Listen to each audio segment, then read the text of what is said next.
Thank you very much, councillors, senior staff and members of the gallery. A warm welcome to you. I declare open this August meeting of Temora Shire Council, and indeed the last meeting of this current term of Temora Shire Council.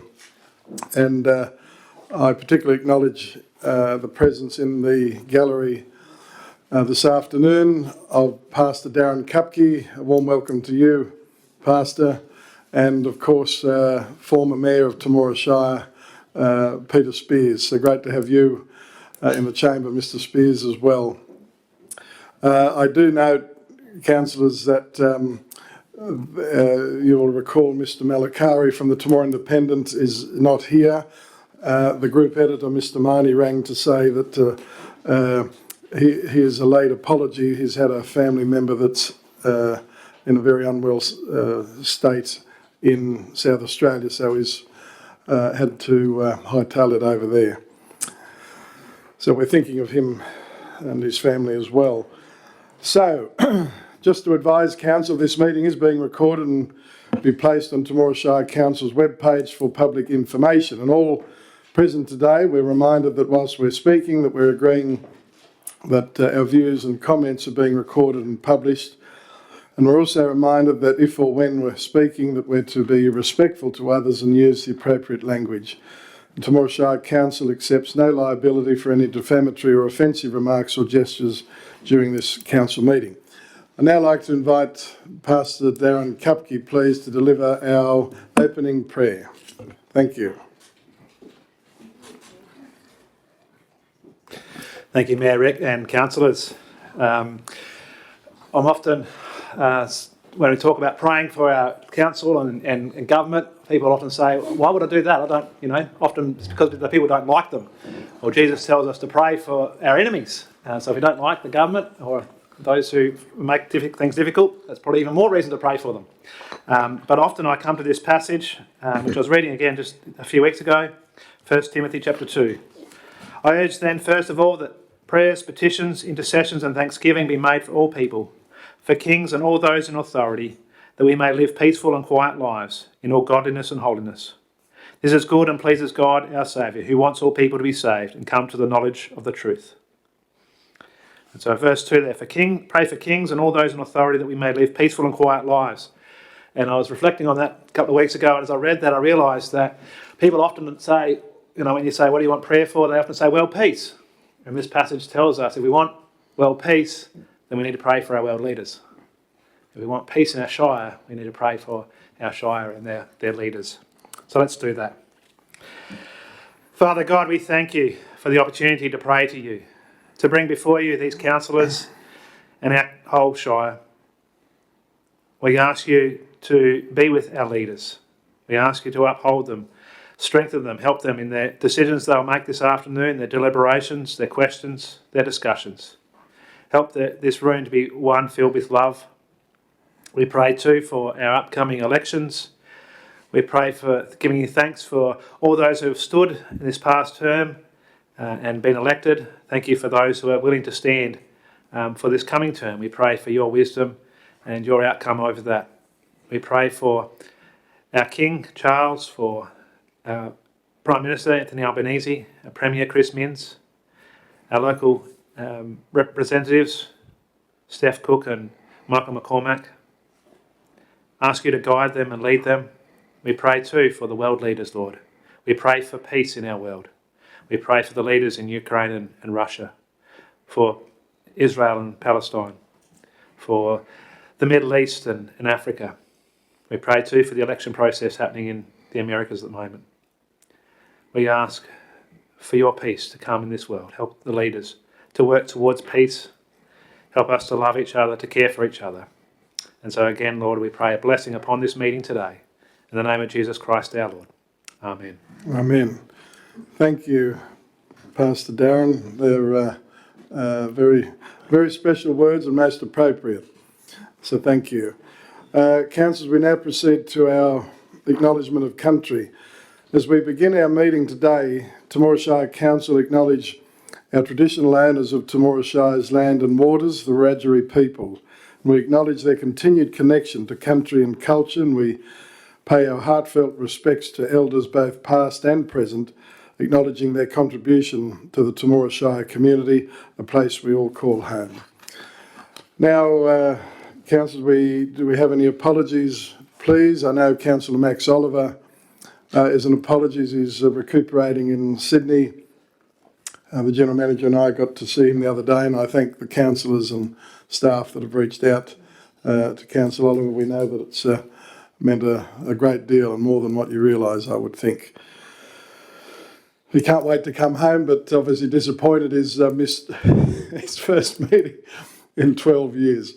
A tremendous achievement. The Councillor Good, I understand he's still coming. So there's no apologies other than, of course, Councillor Oliver. Councillor, thank you. Councillor Judd, Councillor Reinhold moved. Seconded that we approve that apology. All those of that opinion, please say aye. To the contrary, no. Declare that carried. Thank you. Any declaration of any interest at this time, please, councillors? Councillor McLaren. Thank you, Mr Mayor. I have a non-pecuniary interest in two reports, Late Report 14.5 and Report 16.1, as a member of the Dr Parry Memorial Homes Committee, and I will remove myself from the chamber. Thank you very much, Councillor McLaren. Further declaration at this time, Councillor Judd. Yeah, declaration of interest, non-pecuniary report on Erie Park garbage funds later in the meeting. Thank you. Further declarations at this time. I have declarations in our confidential section 21.8 and 21.9. There's no further declaration at this time. We will proceed to confirmation of the minutes of our last meeting of Temora Shire Council. They, of course, being the July minutes. Is someone prepared to move they be received as true and correct record? Thank you, Councillor Bushell. Second, thank you, the Deputy Mayor, Councillor Sinclair. Moved. Seconded. All those of that opinion, please say aye. To the contrary, no. Declare the motion carried. Thank you. Any matters arising, please, Madam General Manager? Through you, Mr Mayor, no, there isn't. Thank you.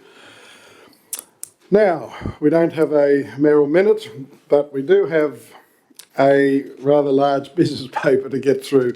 So let's commence. Thank you, Pastor Darren. Right on cue. Page 11, the Youth Advisory Committee report, and I was the chairman. Is someone prepared to move that that report be received? Thank you, Councillor Bushell. Councillor Reinhold, thank you. Moved. Seconded. All those of that opinion, please say aye. The contrary, no. Declare that motion carried. Thank you. Councillors, you see there listed in the report, hive of activity is, of course, our Youth Services Department team, and they seem to be kicking a lot of goals along the trail. Councillor Bushell, did you have anything you wish to add to the report? Councillor Bushell? Thank you, Mayor. No, I don't have anything to add, but yeah, it's always good to be involved in this committee, so thank you. Thank you. If there's no further comments in relation to the report or questions, I'd ask that someone please consider moving the Youth Advisory Committee report and its recommendations, please. Thank you, the Deputy Mayor, Councillor Sinclair. Seconded, Councillor Reinhold. That the Youth Advisory Committee report and recommendations be approved. Is there further discussion? If not, I'll put the motion. All those of that opinion, please say aye. To the contrary, no. Declare that motion carried. Thank you. Let's go, bless you. Let's go to page 20, the minutes of Council's Signage Committee, and Councillor Judd is the chairman. Thanks, Mr Mayor. I'll move that the report be received. Thank you. Councillor Judd has moved the reports received. Seconded, Councillor Bushell. All those of that opinion, please say aye. To the contrary, no. Declare the motion carried. Thank you. Councillor Judd, anything you wish to highlight? Thanks, Mr Mayor. No, the report dealt with the welcome to Temora signs immediately around the town of Temora, and we asked for a condition of those signs, and when the committee worked out that even though they got minor repairs needed, that they will last probably another few years, and recommendations on page 23 that be put on the budget to, and at that time we'll budget estimates be considered either for refurbishment or renewal. So that's the cross, Mr Mayor. Thanks very much, Councillor Judd, and to you and your committee for teasing out those issues. Any comments or questions, councillors, in relation to the Signage Committee report? If not, is someone prepared to move the report and recommendations, please? Councillor Judd, thank you. Second for the motion. Thank you, Councillor Reinhold. Moved, seconded. Discussion? There's no discussion. I'll put the motion to you. All those of that opinion, please say aye. To the contrary, no. I declare the motion carried. Thank you very much. Let's go to page 32. The Minutes of Council's Assets and Operations Committee report, and the Deputy Mayor, Councillor Sinclair, is the chairman. Mr Mayor, I'll move the report we received. Thank you. The Deputy Mayor has moved that the report's received. Is there a second for the motion, please? Thank you, Councillor Judd. Moved, seconded. All those of that opinion, please say aye. To the contrary, no. Declare the motion carried. Thank you. The Deputy Mayor, Councillor Sinclair, do you have anything you wish to highlight? No, Mr Mayor. No, thank you. Councillors, you have the Assets and Operations Committee report and recommendations there for you to consider. Councillor Judd.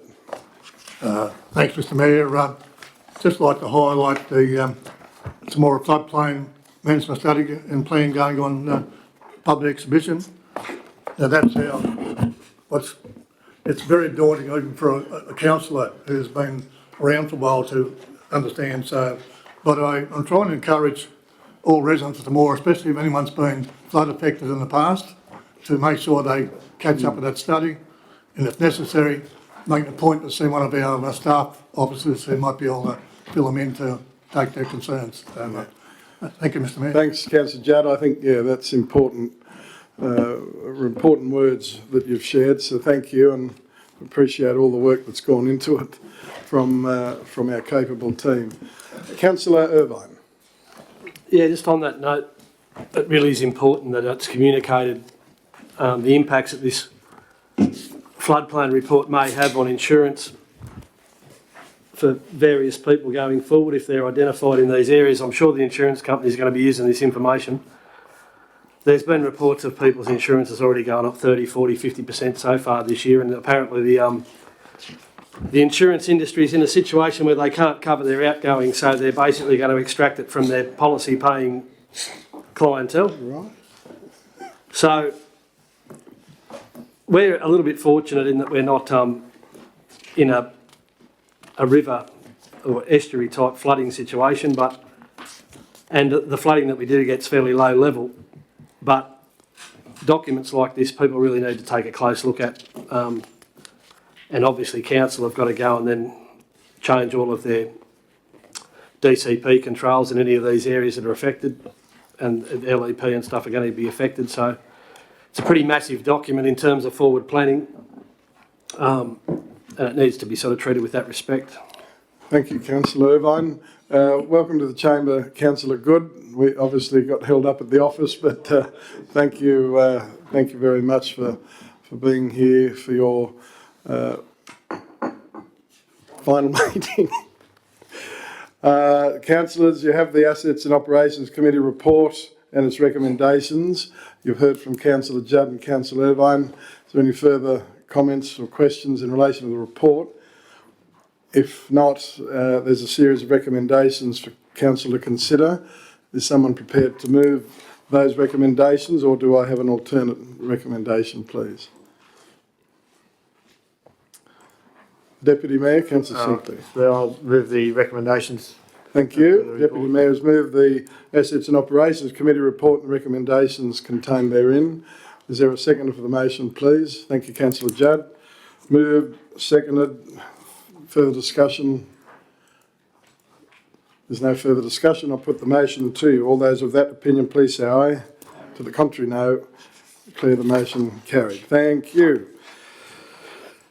let's go to page 170, the minutes of Council's Street Lighting Committee, and we go to Councillor Judd, who is the chairman. I'll move the report be received. Sorry. I'll move the report be received. Thank you. Councillor Judd's moved the report be received. The Street Lighting Committee, is there a second? Councillor Bushell, thank you. Moved.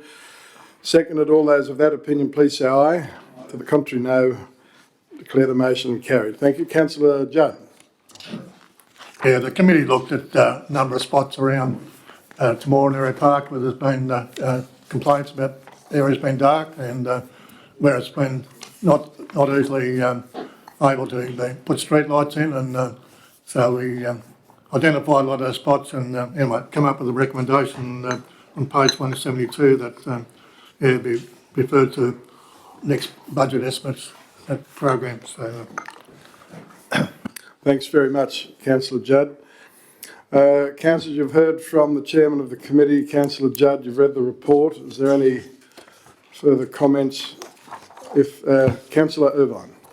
Yeah, I was at the meeting, and just for the other councillors' information, there's an option there to pay these things off over a period of time, but Mr Fisher informed us that sometimes the repayments aren't fixed, so we could opt to be paying these things off over 20 years and all of a sudden they keep creeping the payments up, so we end up paying significantly more than we would have if we just had paid for them outright. So it's probably the sensible way to put them in the budget and pay for them outright in one lump sum, as opposed to paying them off over time, because Essential Energy have the ability to increase those payments over time. Thank you. So I think that was probably the key point out of that. The rest of it was just in situations where you can't get power to the locations easily, then we opted to explore a further solar option. Thank you, Councillor Irvine. Councillors, you have the Street Lighting Committee report and recommendation. Someone prepared to move the report and recommendations? Thank you, Councillor Bushell. Councillor Good. Moved, seconded. Further discussion? Further discussion, I go to Councillor Good. Thank you, Mr Mayor. I've just got a question for the manager. How does he find the light that comes off those solar lights? Thank you. I go to the engineering asset manager. Yeah, thanks, Mr Mayor. Find it okay, but we're having some issues with some of the lights. There's some where there's a couple that have failed and there's a couple that aren't getting through the evening, so working through that with the supplier at the moment. But in terms of the level of lighting, I don't have a huge issue with it. It's far more direct. There's less spill, so you may not see it from a distance, but I feel like when you're underneath it, it's very similar. Thank you, Mr Manager. Sorry, Councillor Good. I've just found the lights out our way. They do seem to be duller than the other the normal street lights, but maybe because of the less spill. The manager. Yeah, thanks, Mr Mayor. I think it's a combination of that plus size. Like once you get back into, if you compare it, say Victoria Street or Loftus Street, they're 150 watt lights versus, they range from 17 watt up to 300 watt, and it just depends on, where you're comparing against. Thanks, Mr Manager. Thank you, Councillor Good. There's no further discussion. We'll put the motion to you. All those of that opinion, please say aye. To the contrary, no. Declare that motion carried. Thank you very much. Councillors, over to page 191, delegates' reports. Now, councillors, this will be done in two parts. So the first part, of course, will be the normal delegates' reports from councillors that have represented council at various meetings or events. And the second part will be the opportunity for our three retiring councillors to share their end-of-term addresses with councillors and staff and those present in the gallery, and then of course colleagues will be able to then respond with their reflections as well. So the first part of course will be those that are wishing to report on meetings or events. I go to Councillor Good. Thank you, Mr Mayor. Well, not exactly a delegate report. I was invited as the president of the Law Society, local Law Society, to attend the Financial and Services Regulatory Framework in relation to financial abuse inquiry. They had a sitting in Wagga.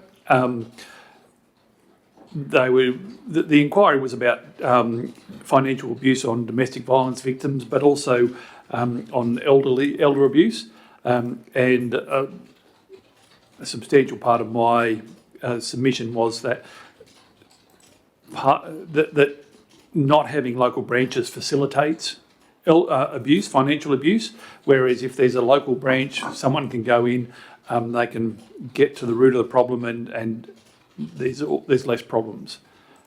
So that's just why I wanted to inform the chamber, because it is something we have talked about. Yeah, no, thanks very much, Councillor Good. I see the General Manager and Director making notes, so thank you very much. Further delegates' reports, we go to the Deputy Mayor, Councillor Sinclair. Thanks, Mr Mayor.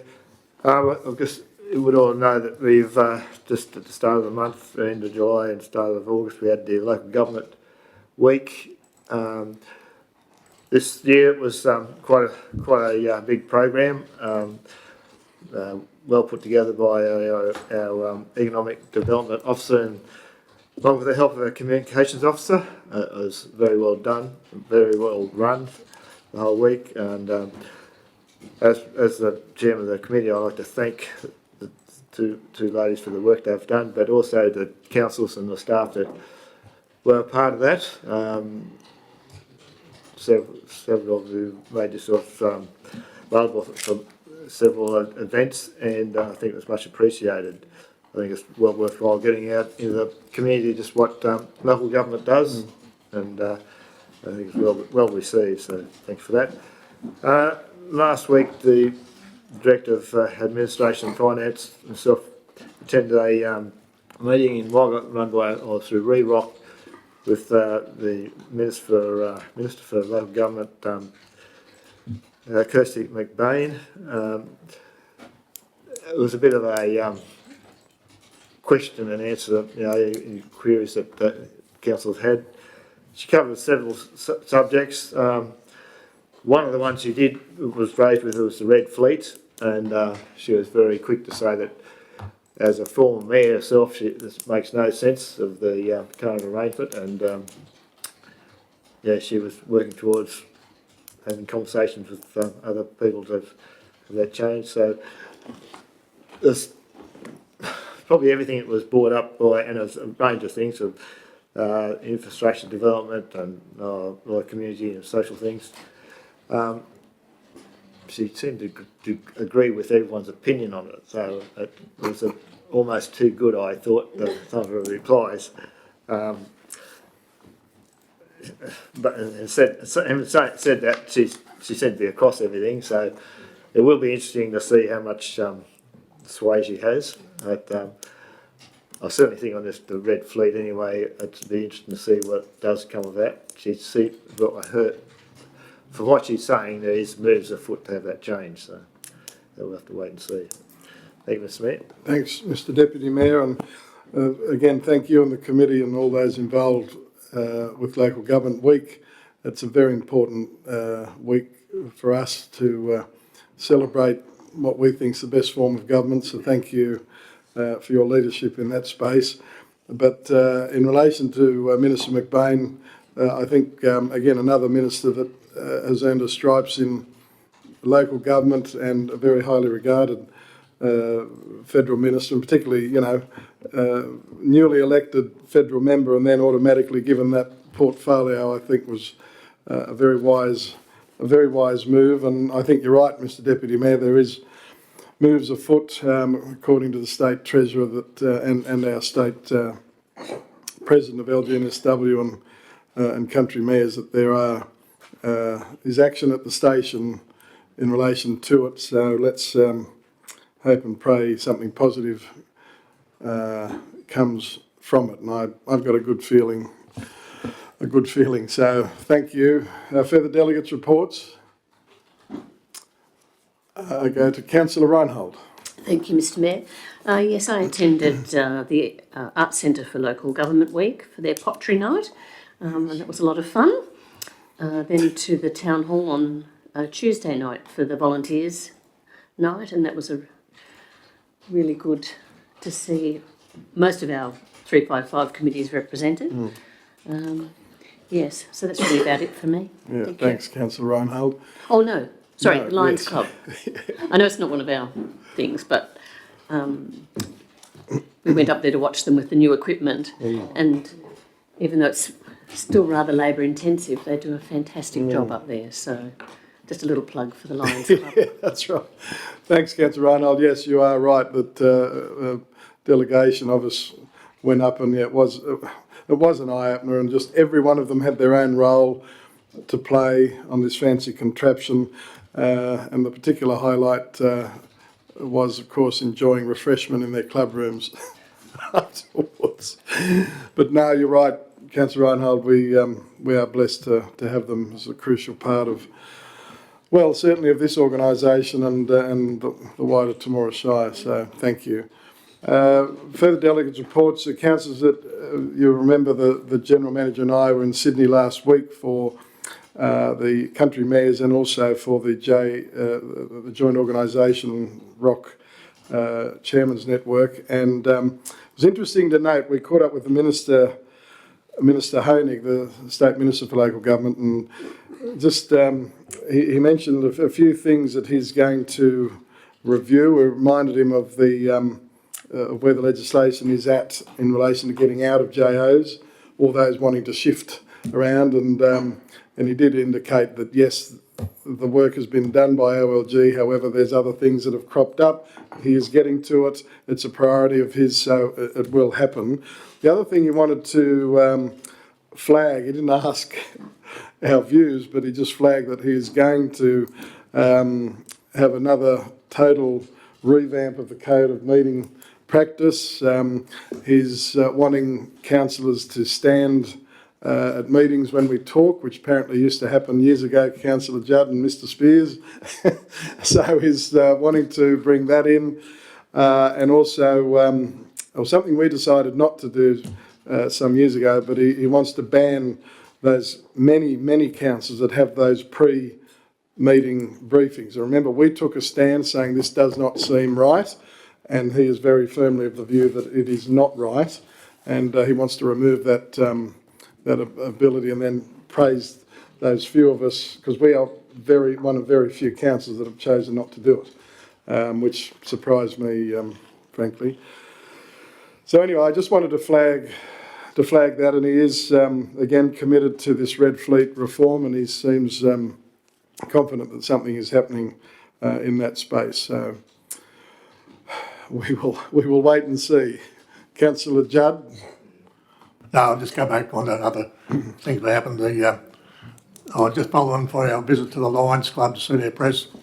It was very impressive that day, and we were invited to stop around for drinks, and I thought, I'll stop around for a drink. So I walked in and I said, "What'd you like, Nigel?" And I said, "Oh, can I have a soft drink?" And they went out and I said, "I'm sorry, but we don't have soft drinks here."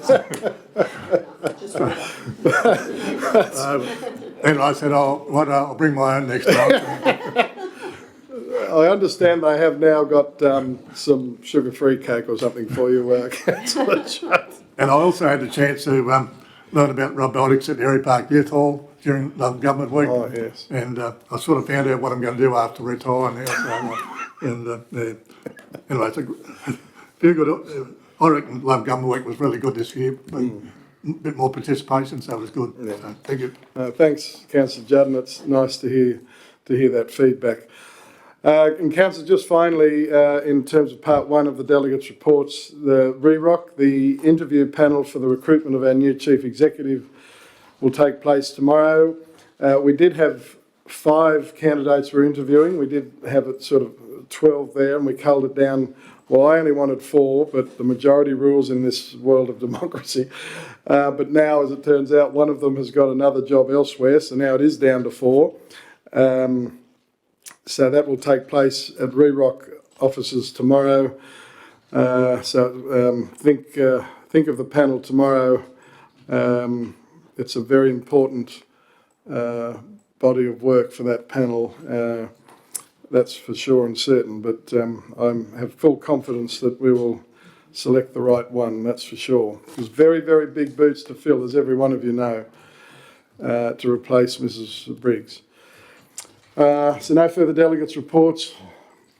Then we go on to, frankly, one of the most important parts of this meeting, in my view, and that is the end of term addresses from our 3 retiring councillors.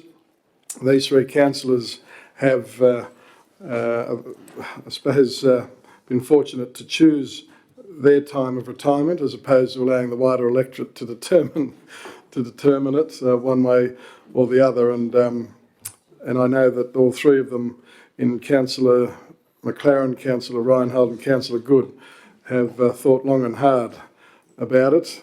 But whilst we're disappointed personally with the decision, we respect it very much. So before we say any more words, I'd ask other councillors who are contesting to start to, of course, think about the words that you'd like to say after we hear from our retiring councillors. And of course, in Councillor Oliver, I beg your pardon as well, Councillor Max Oliver. So, ladies first, Councillor Reinhold. Thank you, Mr. Mayor. I'm glad you suggested I put something on paper because I'm hopeless at ad-lib.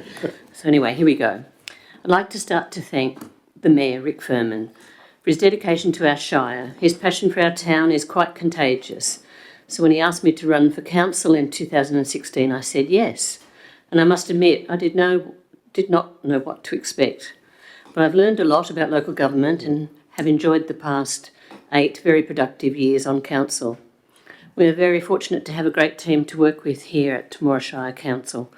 Our General Manager, Melissa Boxall, Director of Finance and Administration, Elizabeth Smith, Director of Environmental Services, Chris Dunstan, the Engineering Assets Manager, Rob Fisher, all have been very supportive and professional. A big thank you to you and to your teams behind the scenes that keep the wheels turning.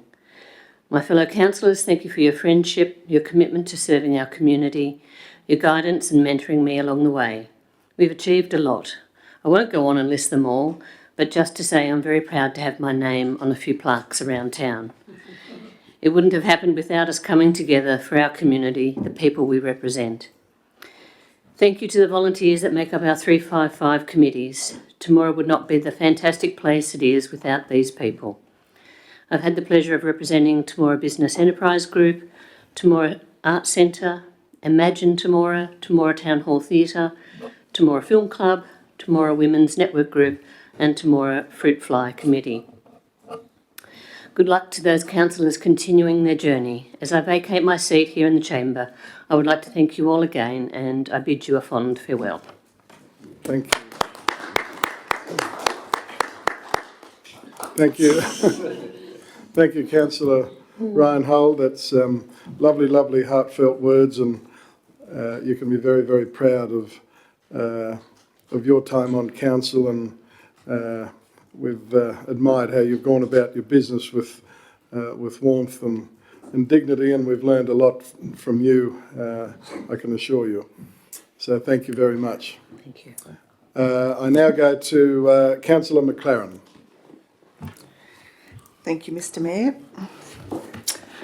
When I got elected to council in 2016, I could never have dreamed of the things that we would achieve over the next 8 years. I would like to focus on 3 things.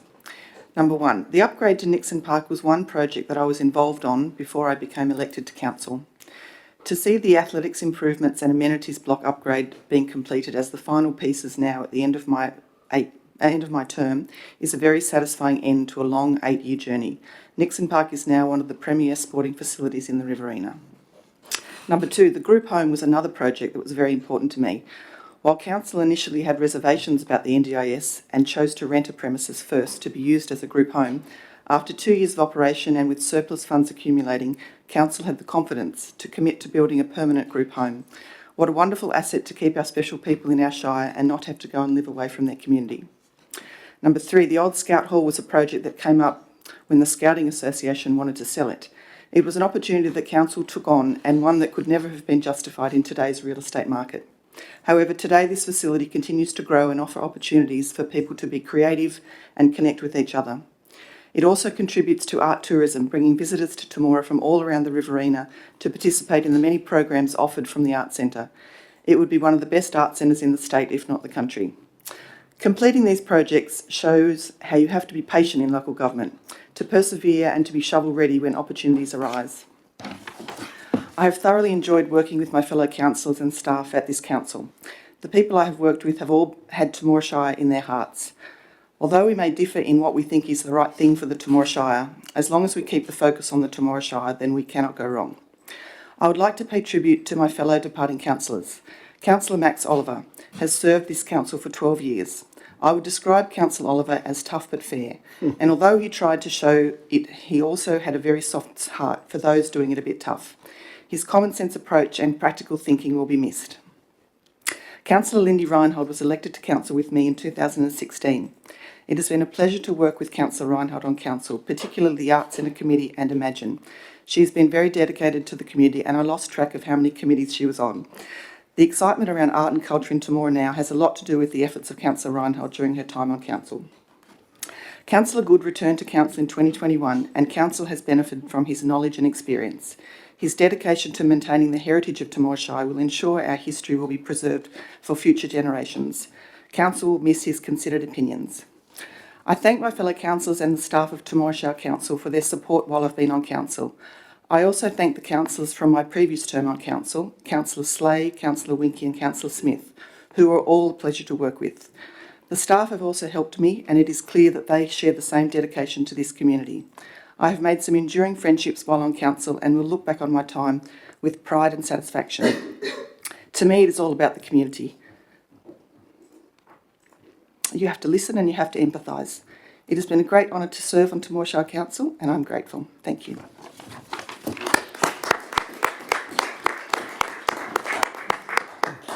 Thank you, Councillor McLaren, and the beautiful words, and we thank you very much again for immersing yourself in Temora Shire Council business, but also the wider community, and seeing how you've grown and evolved over this time, and is something that I think we're all proud of, and you can be very, very proud of the multitude of things you've immersed yourself in.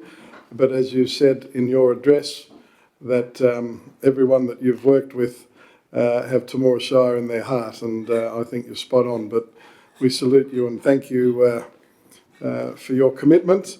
And again, you, Councillor Reinhold, Councillor Oliver and Councillor Good will always be part of the Temora Shire Council family, no matter what. So thank you again. Thank you. I now go to Councillor Good. Oh, I'm sorry. Oh, yeah, whoops. Thank you, Mr Mayor. I'm disappointed I can't run again. Unfortunately, I don't. There's not enough hours in the day, and hence I haven't got a written speech. But I would like to thank the members of staff. I travel far and wide, and I have a lot to do with a lot of people, and Temora Shire is constantly getting compliments for the way it looks, the way that our staff assist people who want to bring business into town, and the town wouldn't be like it is without our staff. So, and particularly with Mel leading them, it's a great council, and so many people say, I wish our shire was like the Temora Shire. I'd like to thank my fellow councillors. You can't have a council without councillors, and I think we all have the shire in our heart, and we do what's best for our shire. And I couldn't have been here without you all, and thank you very much. And to Rick, the mayor, he does a phenomenal amount of work. You just need to look at the mayoral report that he does each month. But not only that, you see him. He's an integral part of the town, by directing the Shire for the time he has. I think we're much better off having him here, and I'd just like to thank him as well. Thank you.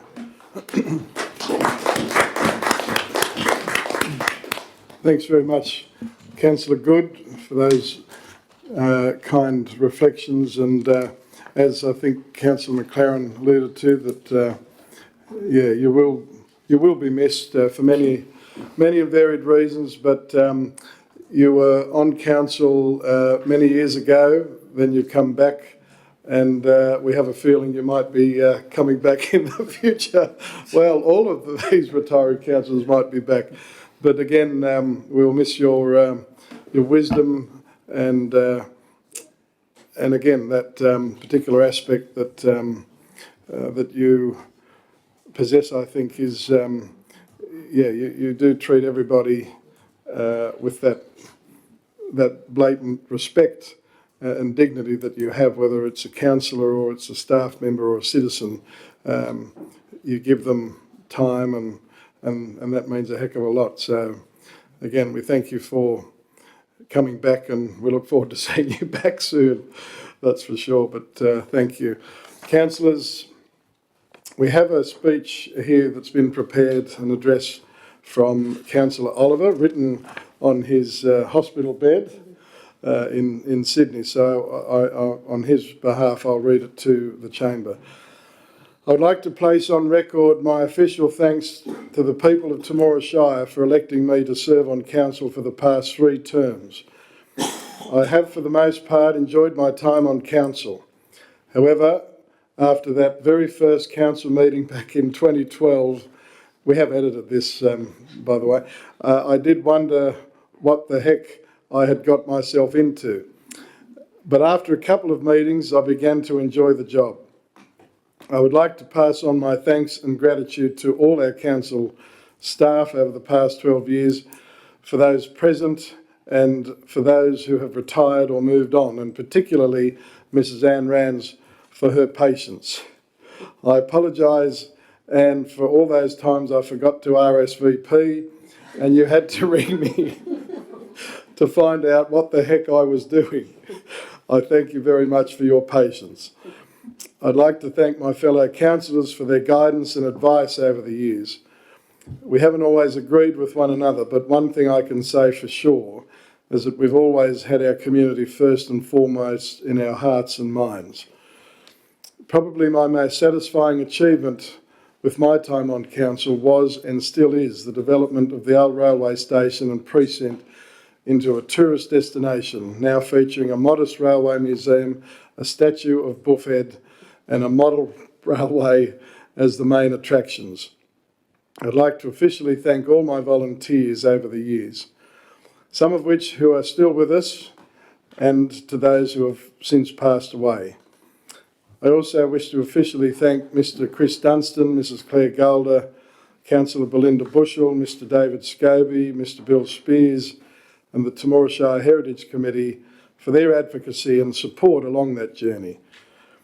It is very pleasing to see the realisation of our swimming pool upgrades and the children's play areas, both here and in Area Park.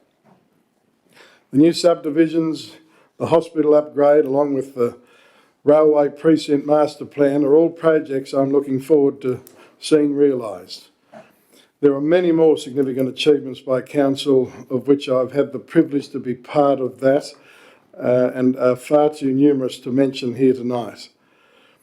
I've always boasted over the years on my 100% attendance record for attending every single monthly council meeting, but regrettably, or perhaps fortunately, depending on how you want to look at it, this time I'm an apology, pardon me, as I am currently laid up in Mater Hospital in Sydney, and by now hopefully recovering from open heart surgery. Looks like I missed by that much, as Maxwell Smart used to say. However, in my absence, I would like to wish retiring councillors in Councillor Lindy Reinhold, Councillor Claire McLaren and Councillor Jason Good all the very best for their future, and thank them very much for their contributions and service over the years. I'd also like to wish those councillors seeking re-election and all other candidates seeking election to council all the very best. Thank you and kind regards, Councillor Max Oliver. And what I would say about Councillor Oliver is I think Councillor McLaren summed it up beautifully.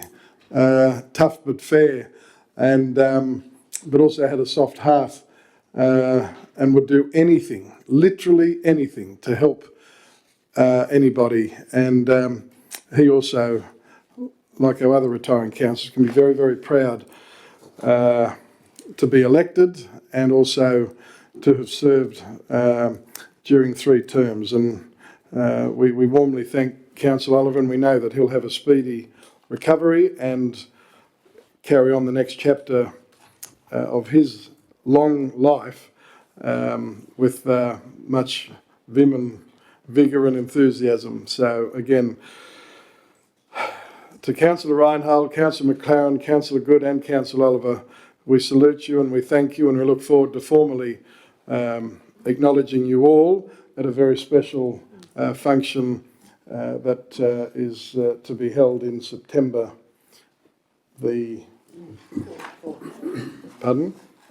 September the 4th. So we look forward to you being our special guest of honour at that time.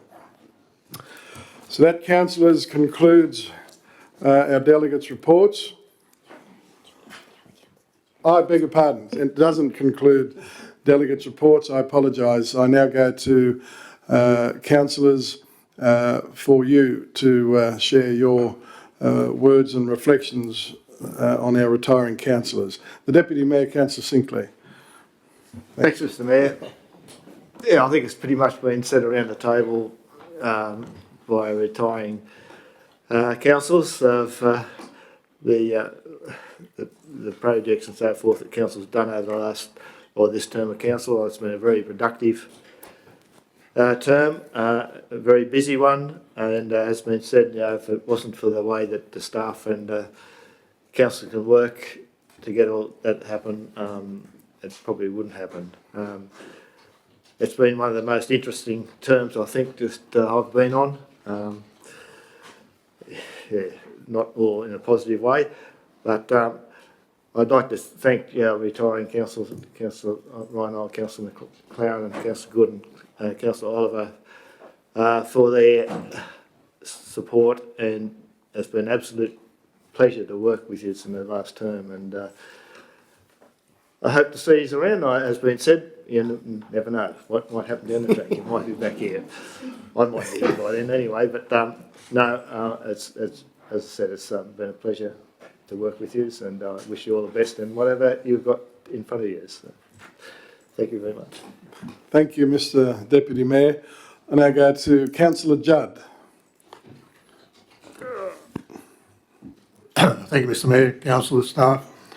Yeah, sadly today we are saying goodbye to our 4 councillors, Councillor Reinhold, Councillor McLaren, Councillor Oliver and Councillor Good, who are not seeking re-election. These four colleagues are all councillors I've had the pleasure to work with, and I believe we have built up a mutual respect for each other with our common aim to make Temora Shire a better place to live. I commend Councillor Lindy Reinhold for a time on the Temora Shire Council and compliment her involvement on the delegate to Teabag and our delegate and chair of Imagine Temora and a number of other committees. Councillor Reinhold, a successful council team needs individual councillors to take special interest in the various aspects of community life, and Councillor Reinhold has been our art and cultural expert, always promoting upcoming events and performances. Councillor Claire McLaren has proven to be a valuable asset to the council team over her 2 terms on council. She's shown to be adept as chair of our Economic Development Committee, and with her forensic capabilities, she has been invaluable as a delegate on the various audit committees. As a member of the Heritage Committee, Claire was instrumental in highlighting the talent of local artist David Slunky, ensuring Mr. Slunky will always be recognised as one of Temora Shire's foremost artists.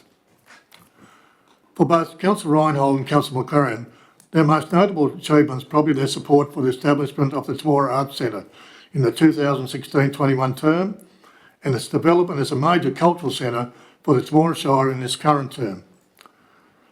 When councillors retire after time serving the Temora Shire, it's always gratifying that one can look back and say, I had a little bit to do with that project. I'm sure these councillors will look back on this project with pride. Mr Mayor, history was made in this term of council with the election of Councillor Reinhold, Councillor McLaren and Councillor Bushell. This being the first time we've had 3 female councillors, or 1/3 of our council team. It is a record. So sadly, it should be more, but anyway, glad we reached this point in time. After 3 terms on council, we're now losing Minister for Trees, Councillor Max Oliver. Councillor Oliver has left no doubt what he thought about the proposal, even when he'd known he's been in the minority. Councillor Oliver has been a valuable member of the Traffic Committee, the Heritage Committee and the Aerodrome Users Committee, but his legacy will always be the establishment of Rail Temora, the precinct and the preservation of Temora Railway Station and its history. As said by the Mayor, we wish Councillor Oliver speedy recovery and good health to enjoy life after council. Councillor Jason Good is retiring again after second stint on council, and we congratulate him on the continued growth of his legal business. Councillor Good has been a valuable member of the Heritage Committee with special interest in organising our past newspapers to be digitised and thus available for all to research our history. I hope Jason will continue on the Heritage Committee as a citizen representative. It's always been appreciated on council having his considered opinion on contentious issues. Thank you. In conclusion, this past term has seen a successful transition from our long-term General Manager Gary Lavelle to our new General Manager Melissa Boxall. We've been blessed that our new General Manager leads a top executive team that we can be proud of what our staff, both indoor and outdoor, have achieved over the past term in tackling a major capital works program and maintenance program. Mr Mayor, we trust that in 4 years' time, the next council will be able to look back on their term on council and similarly be able to report on councillors and staff working together respectfully to continue the progress of Temora Shire. Thank you. Thank you, Councillor Judd. Fantastic words. Thank you very, very much. I now go to Councillor Irvine. I'd like to wish all the departing councillors all the best. It's far more dignified exit than the incumbent or the remaining councillors are risking going to the elections. But it is good to see that with the upcoming elections there are 15 candidates, and win, lose or draw, this council is going to look completely different next meeting. So, yeah, it's been fun. Good luck with everything you do in the future, and all the best. Thank you, Councillor Irvine. We go to Councillor Bushell. Thank you, Mr Mayor. I wasn't as prepared as what everyone else was, but it's been a pleasure to get to know you guys in a different framework, I guess.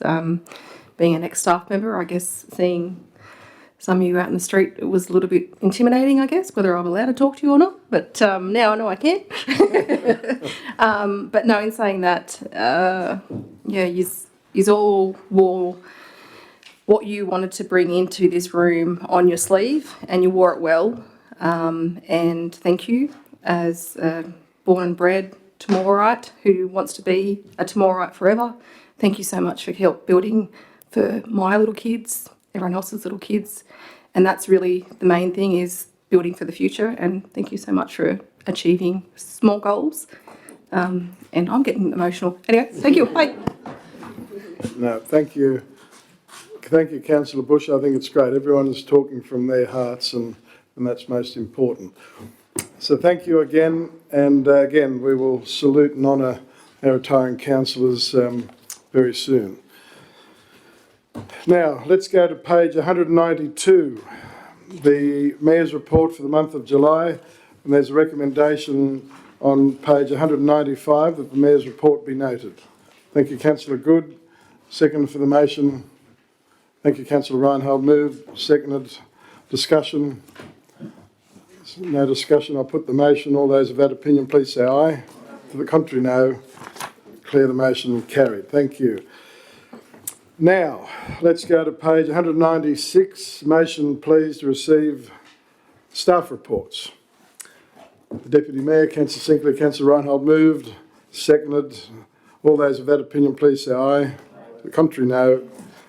Declare that carried. Thank you.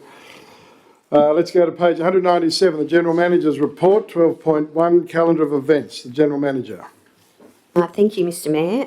Through you, Mr. Mayor, we do have quite a bit happening, I think, as weather starts to warm up a little bit across the Shire. In particular, I did want to note the councillors' end-of-term function that we have mentioned already this afternoon, and also, obviously, the 14th of September being Election Day. I thought they were significant to mention. Thank you, Mr. Mayor. Yeah, thank you, Madam General Manager. Councillors, any comments in relation to the calendar of events? If not, there's a recommendation there on the bottom of page 197, the calendar of events be noted. Councillor Good, Councillor Bushell. Moved, seconded, discussion. If not, I'll put the motion. All those of that opinion, please say aye. To the contrary, no. Declare that motion carried. Thank you. Over the page, Councillor, page 198, 12.2, delegations. The General Manager. Thank you, Mr. Mayor. Some of this was preempted at the last council meeting, giving some guidance around the lead up to the election. This is asking for certain delegations to be allocated for the period between the 14th of September and when we have the first council meeting. In relation to recommendation number 5, there is a point at part A there that it says accept all tenders. I would be recommending a slight change to that to say that accept all tenders up to $150,000, which is consistent with what you would have in the caretaker mode, with the exception of the NRCC air conditioning and roof, as councillors have been taken through that as an exceptional matter. I didn't want to include any figures in that because it is a confidential report. So if councillors are happy with that approach, that just makes it really clear where the delegation is up to. Thank you, Mr. Mayor. Thank you, Madam General Manager. Councillor Good. I move the recommendation. Thank you. Councillor Good is moving the recommendation with that amendment. Councillor Bushell, you're seconding the motion. Thank you. Moved, seconded. Discussion on the motion. The Deputy Mayor, Councillor Sinclair. So the recommendation is that above of. As above, I understand, Madam General Manager, that it's 200 from page 201 to 5, is that right? Yeah. Yeah, thanks, Mr Deputy Mayor, teasing out that clarity. So, councillors, you're all clear on the motion?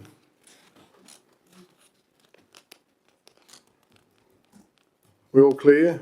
Yep. Thank you. It's been moved, Councillor Good, seconded Councillor Bushell, that we adopt the recommendations as presented above, which are points 1 to 5, with that addition, of course, in relation to NRCC House. So there's no discussion. I'll put the motion to you. All those of that opinion, please say aye. To the contrary, no. Declare the motion carried. Thank you very much. Over to page 201, 12.3, disclosure of interests. The General Manager. Thank you, Mr. Mayor. This is an annual requirement for council, and we're bringing this to council's attention. Thank you, Mr. Mayor.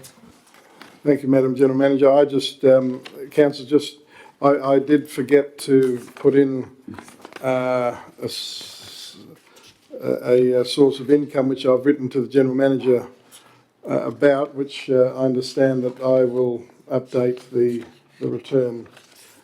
So that's just to put that on the record. Thank you. Councillors, you have a recommendation there on page 201 that Council notes the disclosure of interest returns. Councillor Good. I move the recommendation. Thank you. Councillor Good has moved, seconded Councillor Reinhold. Thank you. Moved, seconded. Discussion. There's no discussion. I'll put the motion to you. All those of that opinion, please say aye. Aye. To the contrary, no. I declare that motion carried. Thank you very much. Now, over to page 231, 12.2, LGNSW conference motions. The General Manager.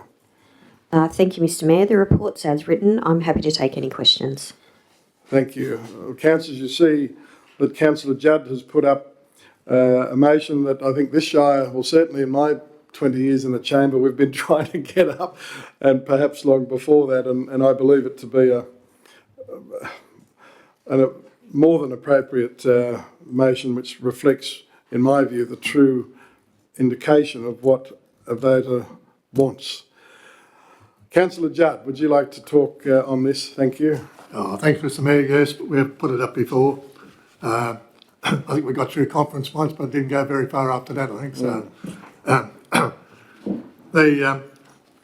in my experience over many election campaigns, there's always been anomalies with the voting system, and there's always someone been a bit hard done by the way they've missed out, or and no doubt the one in September will probably be the same. So I think once we go, if those going to conference, probably we'll have another example of why we need a better voting system. But that's I think it's worth keep trying, and unfortunately the powers that be and the political parties in our system really don't want another system. So, but all we're looking for is an option of having a different voting system, not trying to change what they want. So, thanks, Mr Mayor. Thanks, Councillor Judd. I think you're spot on, and that's something that our delegates need to really hammer home once again, that it is to have the option, and I think that's a very important point. Thanks, Councillor Judd. If you can turn off your... Thank you. So, councillors, you have a recommendation from the General Manager that Council consider supporting the proposed motion. So I'm happy to receive a motion. Councillor Irvine. Yeah, I'd like to see some more information on this process before I could support the motion. So I'd just like to see some another report to that effect. But time's not on our side, Councillor Irvine. No, so if that's the case, then I probably can't support it with the lack of information contained in this report. Thank you, Councillor Irvine. Councillors, you have the report there for you to consider. Councillor Good. Thank you, Mr Mayor. I think it's a good option that we need, and I think a council like ours does need options. Unfortunately, we're dictated to by the state government and the major parties, which don't really. Some of their things aren't appropriate for our area, so I'd move that recommendation. Thank you. So you're moving that we support Councillor Judd's proposed motion for LGNSW conference. Thank you. Seconded the Deputy Mayor, Councillor Sinclair. Moved, seconded. Further discussion? There's no further discussion. I'll put the motion. All those of that opinion, please say aye. Aye. To the contrary, no. Declare that motion carried. Thank you. Record that no for me, please. Oh yes, Councillor Irvine has noted. We note his opposition to the motion. Thank you. Let's go to page 232, 12.5, Workplace Change, Pinnacle Community Services, the General Manager. Thank you, Mr Mayor. Councillors are aware that this has been an ongoing piece of work for council officers over a period of months. We are coming to the conclusion of the Workplace Change project, and I'm pleased to say that the process has gone incredibly well. Staff have been very respectful and engaged throughout the process, and the relationship that we've built with Valma through this process has been a very positive one. So this was just a requirement of previous resolutions to bring an update back to council. Happy to take any questions. Thanks, Mr Mayor. Thanks very much, Madam General Manager. Councillors, you have the report there in front of you, and there's a recommendation there for council to consider on the bottom of 233 that we note the report. Councillor Good. I move the recommendation. Thank you. Councillor Good has moved that we note the recommendation, that is noting the report. Is there a seconder for the motion? Thank you, Councillor Reinhold. Moved, seconded. Discussion. Councillor McLaren.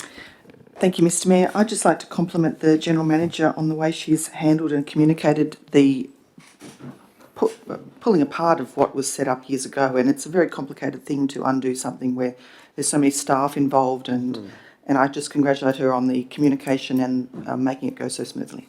Yeah, thanks, Councillor McLaren. I think the whole chamber, seeing nods all around, that warmly applaud the General Manager and the Director of Administration and Finance. They both, in my view, have done an outstanding job and, again, kept Council informed every step of the way. There was process driven and Council warmly applaud the efforts of the General Manager and the Director. So thank you very much. Further discussion? The General Manager. Sorry, Mr Mayor, I just would like to also acknowledge Bronwyn Harvey, who's come on board as our People and Culture Manager, and Liz and I very much appreciate the... Who? Bronwyn Harvey. Sorry. Sorry, Director of Administration and Finance, very much appreciate the positive feedback, but this process could not have gone as smoothly without the assistance of the new People and Culture Manager or the Manager of Pinnacle Services, Cherie Axtell, as well. So thank you. Yeah, that's great. Thanks, Madam General Manager. It's important to note those additional people for their support as well. And we think of the staff, of course, as well in the roller coaster that some have been on.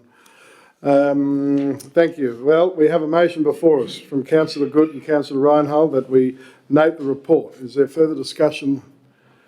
If not, I will put the motion to you. All those of that opinion, please say aye. To the contrary, no. Declare the motion carried. Thank you very much. Anything of an urgent late nature, Madam General Manager? Not in this part of the business paper. Thank you, Mr Mayor. Thank you. Thank you very much. Now, let's go over to page 234, the Engineering Services Department Report, 13.1, Hoskin Street Upgrade. The Asset Engineering Manager. Mr Mayor, can I declare a pecuniary interest as being a business owner and a property owner in Austin Street, the Thank affected you, area? Mr Director. That's duly noted, and the Director is vacating the chamber. Thank you. The Engineering Service, I go to Councillor McLaren. They're an interest in a property in that block too. Yep, okay, thanks. Councillor McLaren's also declaring an interest as a property owner in that block. No further declarations. If not, now I go to the Engineering Services Manager. Yeah, thanks, Mr Mayor. I'll defer to the Town Planner. Okay, thank you. We go to the Town Planner. Thank you, Mr Mayor. So this report brings a report back to Council of the outcome of the community consultation associated with the first stage of looking at the upgrade of the outer blocks of Hoskin Street. So as councillors will remember, so we have been working with a consultant firm called Tonkin. They've been helping us with preparing some concept plans about what the pedestrian areas could look like. And so we received 2 submissions there, and they're discussed within the report, and I'm happy to answer any questions. Thank you very much, Madam Town Planner. We thank you very much for your efforts. Councillor Good. I'll move the recommendation. Thanks, Mr. Thank you, Councillor Good. You're moving the recommendation that Council endorse the concept Hoskin Street Upgrade Stage 2 plans as exhibited. 2, note the intention that future pram ramps to align between new and existing infrastructure. And 3, seek grant opportunities for the future delivery of the endorsed upgrades. Thank you. A seconder for the motion, please. Thank you. Councillor Bushell. Moved, seconded. Discussion on the motion. Thank you. I go to Councillor Irvine. I'm not in favour of narrowing the distance or reducing the distance between the rear of parked vehicles and the carriageway. I find the distance in the 2 inner blocks is too close. If you park beside a delivery van or some vehicle that blocks your view, when you're reversing, you've got to basically reverse into the carriageway and risk a collision in order to access and get into the main flow of traffic. Whereas when you've got a bit more space between the parked vehicles and the carriageway, you can actually get out to a point where you can see if you're clear to actually back into the path of the oncoming vehicles. And I also wish to note the lower pedestrian nature or access nature of the businesses that are being serviced in those areas. So when we consider the northern block, we've got a residential unit complex, a freestanding house, a service station which people drive to, another a business that's a health spa, another freestanding house, the ambulance station, a car dealership, all businesses that people basically drive to. Across the road we've got a technician's workshop, Currajong, which isn't something that would be attended by patrons as such. They'd be the users of the service. Woolworths is a drive to basic. It's not something that attracts a lot of foot traffic. So in that block, there's very little. There is a cafe in existence, but it trades very intermittently. But that's about the only business in the northern block that I would consider would need tables and chairs on the footpath and would need a lot of pedestrian access. But the rest of the businesses, in my opinion, are pretty much drive-to businesses.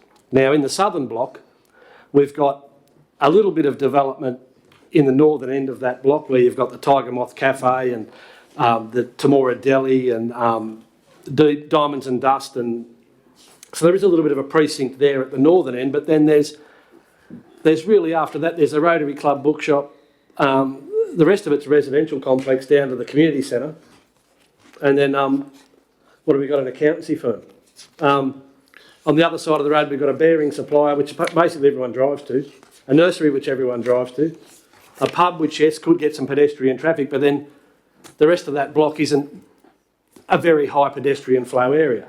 So the imperative to develop this pedestrian precinct in these areas is a lot less than the centre blocks. And that's what I'm basing this observation on. And I personally think that it's very difficult if you happen to park beside a ute with a canopy or some sort of a delivery van, it's very difficult to actually get out into the traffic flow safely in the two inner blocks. And I like the width that the two outer blocks offer. And yeah, I really don't see this high need for the pedestrian development in those locations. But that's my observations, and that's my opinion in this particular matter. Thank you, Councillor Irvine. We go to Councillor Bushell. Thank you, Mr Mayor.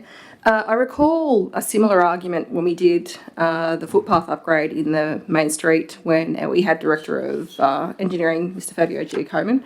I think many times we had lots of discussions as a staff member. I remember it went for nearly 4 years. I think it felt like 4 years. It felt like 4 years of discussion.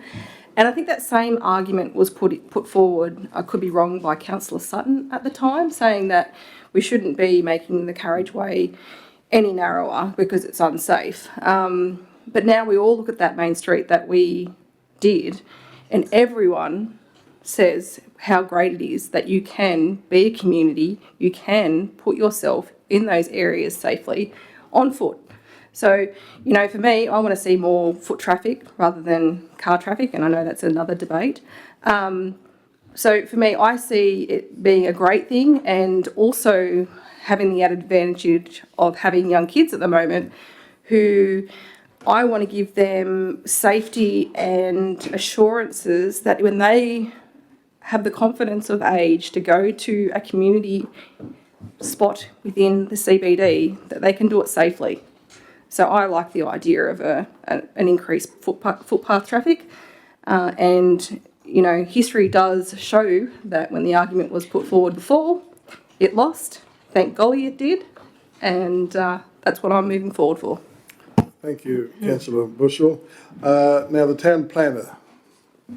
Thank you, Mr Mayor. So just a couple of extra points from the engineer from Tonkin, just about the design.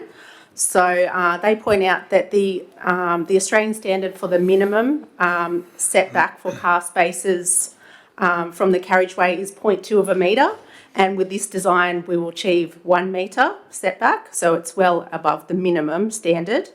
The other factor they point out is that the curb build-outs, they actually intend to slow the traffic, so that actually makes it safer for everyone using that space. And the other point that they make too is that by having a wider footpath, they can actually improve the grade of the footpath, and it actually makes it safer for elderly and people who use mobility devices. Thank you, Madam Town Planner. We go to the Engineering Services Manager. Yeah, thanks, Mr. Mayor.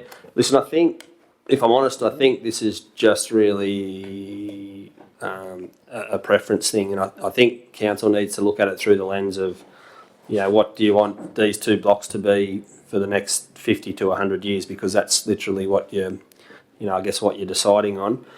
Just in relation to the wider footpath, say if council said, okay, we didn't want to widen the footpath and we want to retain the existing widths, there would be a saving because the southern block actually has the curbs in reasonable condition, and it would be cheaper to move the lights behind the curb than move the curb out. So that's one consideration. The northern block, the curb is ruined and needs to be replaced. So you would be up for a new curb cost there, and I think that's really the area that you will find, because you're going from a 220 or 30 mil curb to a 150 mil curb, that you'll get some slope on the footpath. But I think all in all, it's all manageable, and I really do think it comes down to what councillors see as the ultimate long-term solution. And you'll see in the town planner's comments that we have said that the street lights will be cheaper to move behind the curb than it will be to move the curb out. But like I said, look at it through the long-term lens, and that's about the best we can give. Thank you, Mr. Manager. Councillors, you have a motion before you from Councillor Good and Councillor Bushell that we, one, endorse the concept plans Hoskin Street Stage 2 as exhibited. Note the intention of future pram ramps to align between new and existing infrastructure. And 3, seek grant opportunities for future delivery of the endorsed upgrades. Councillor Irvine. Yeah, it's interesting just to note the town planner's comments that Tonkin have designed this, and they're saying that 0.2 is a minimum. This will achieve a metre. I think we've still got to acknowledge it's a state road used by heavy vehicles, which I think we need to balance that with in the absence of a heavy vehicle alternate route. There's one thing to slow everything down and choke the joint up, but I don't know whether it's going to be very helpful. And I operated a business in town, in the main street for 18 years, and I've worked in the main street for thousands of hours, and I'm telling you, I've seen that many near misses.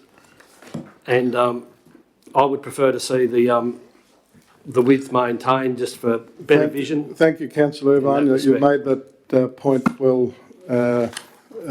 Thank you. Well, now I will put the motion to you, councillors. All those of that opinion, please say aye. The contrary, no. Declare the motion carried, noting Councillor Irvine's dissent. Thank you very much, councillors.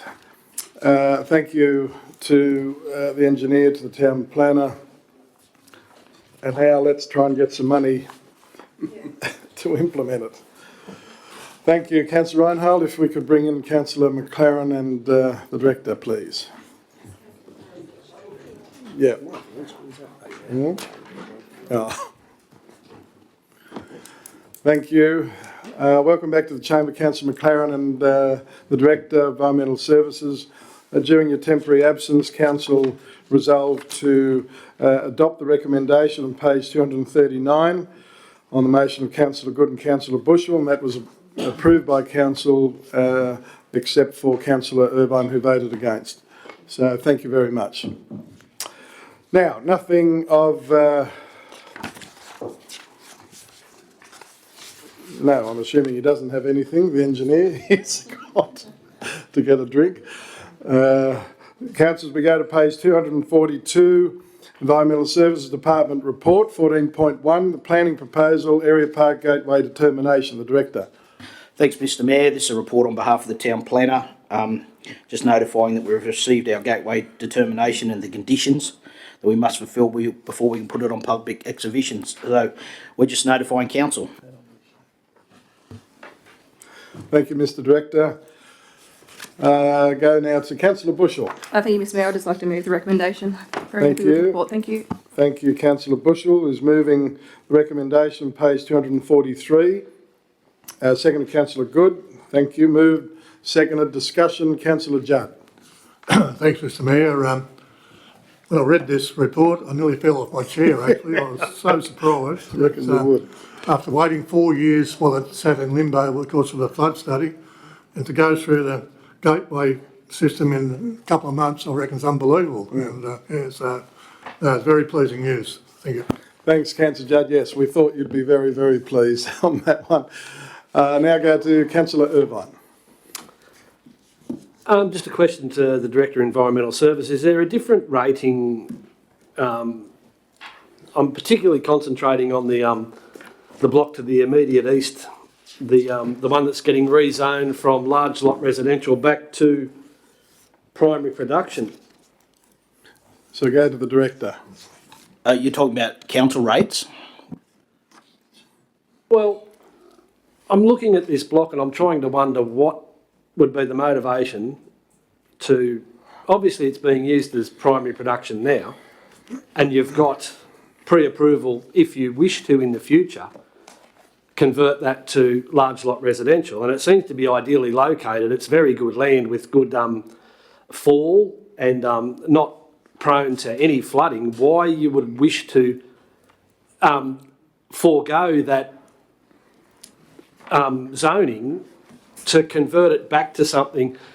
It seems as though it would have been converted from RU1 at some point into large lot residential, and now here we are.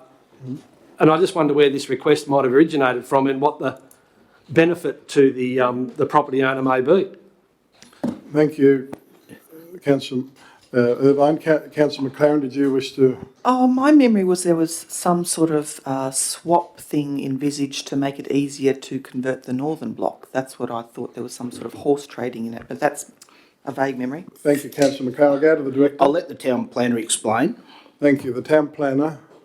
Yes, thank you, Mr Mayor. So at the time when the Temora LEP of 2010 was put in place, that land was identified as potentially it could be used for large lot residential. There's been no interest at all from that landowner in doing anything at all with that land. So it was decided that it was no longer appropriate to be considering it for large lot residential. It's used as part of a farm, and so it would make a lot more sense to look towards the northern fringe of Area Park Village and look to then have a transition between the village, large lot residential and then farmland. Thanks very much, Madam Town Planner. You articulated that very well. Thank you.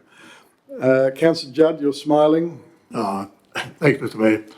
A bit of history. Yeah, going back to that 2010 LAP review, somehow we engaged an outside consultant to work out our LAP without consulting local interests, and the landholder in this case wasn't consulted and wasn't in favour of it. And from a practical point of view, it's in the wrong place. It's if you're farming in that western side of Area Park, the last thing you need is houses right up against your paddocks and to do with spray drift or dust or whatever. And they certainly wouldn't have been in favour of having bringing development into that area. So yeah, it was not favoured by the landowner at the time, not favoured by most of us on council either. So, yeah. Thanks, Councillor Judd, for that clarity. Well, councillors, we have a motion from Councillor Bushell and Councillor Good that we accept the recommendation, page 243, that one, note the support of the Department of Planning, Housing, Infrastructure for the draft planning proposal, and two, note the additional information required to support the draft planning proposal prior to commencing public exhibitions. Thank you. I'm going to put the motion. Before I do, quickly, thank you, Councillor Irvine. It's an intriguing situation in that when you look to the east of the current village, that land suffers from a lot of overland flow of flood water, and the areas that are being developed to the north now are subjected to the same type of issue, and that whole area of land to the west does present to me as ideal for future development and an extension into areas that would be ideal for housing. I do appreciate the spray drift and the dust argument, but that still applies to the proposed large lot residential land to the north. So, like I say, it seems a little bit short-sighted to close off, to mind, for future planning for a village like Area Park, with the flood study in hand and the knowledge that the eastern side of the village currently suffers from overland flow from stormwater, and that the areas to the north are subject to that, and this area is unaffected and ideal for future housing development. It just seems a little bit short-sighted to be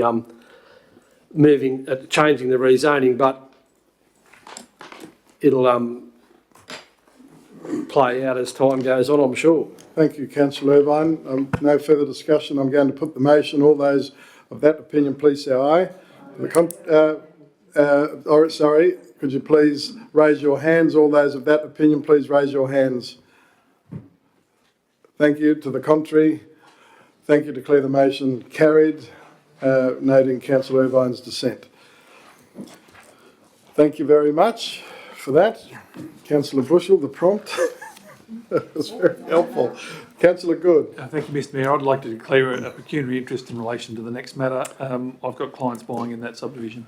Thank you. So we go over to page 246, 14.2, planning proposal, Gallipoli Street, Hakea Street, Millvale Road and Loftus Street. Councillor Good has declared his interest and has vacated the chamber.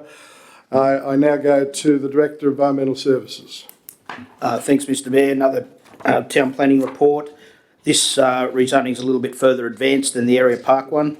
The exhibition has occurred and the responses have been received, and there's a resolution on page 254 for Council's action. Thank you, Mr Director. The Town Planner, you don't have anything you wish to add? No, thank you. Councillors, you have the report in front of you. Councillor Bushell. Thank you, Mr Mayor. I'd like to move the recommendation. I'm happy with that as well. Thank you very much. So Councillor Bushell has moved the recommendation on pages 253 and 254, and the Deputy Mayor, Councillor Sinclair, has seconded the motion. Is there discussion? If not, I'm going to put the motion to you and ask you to please raise your hands. All those of that opinion, please raise your hands. To the contrary, no. Declare it carried unanimously. Thank you. Councillor, thank you, Mr Deputy Mayor.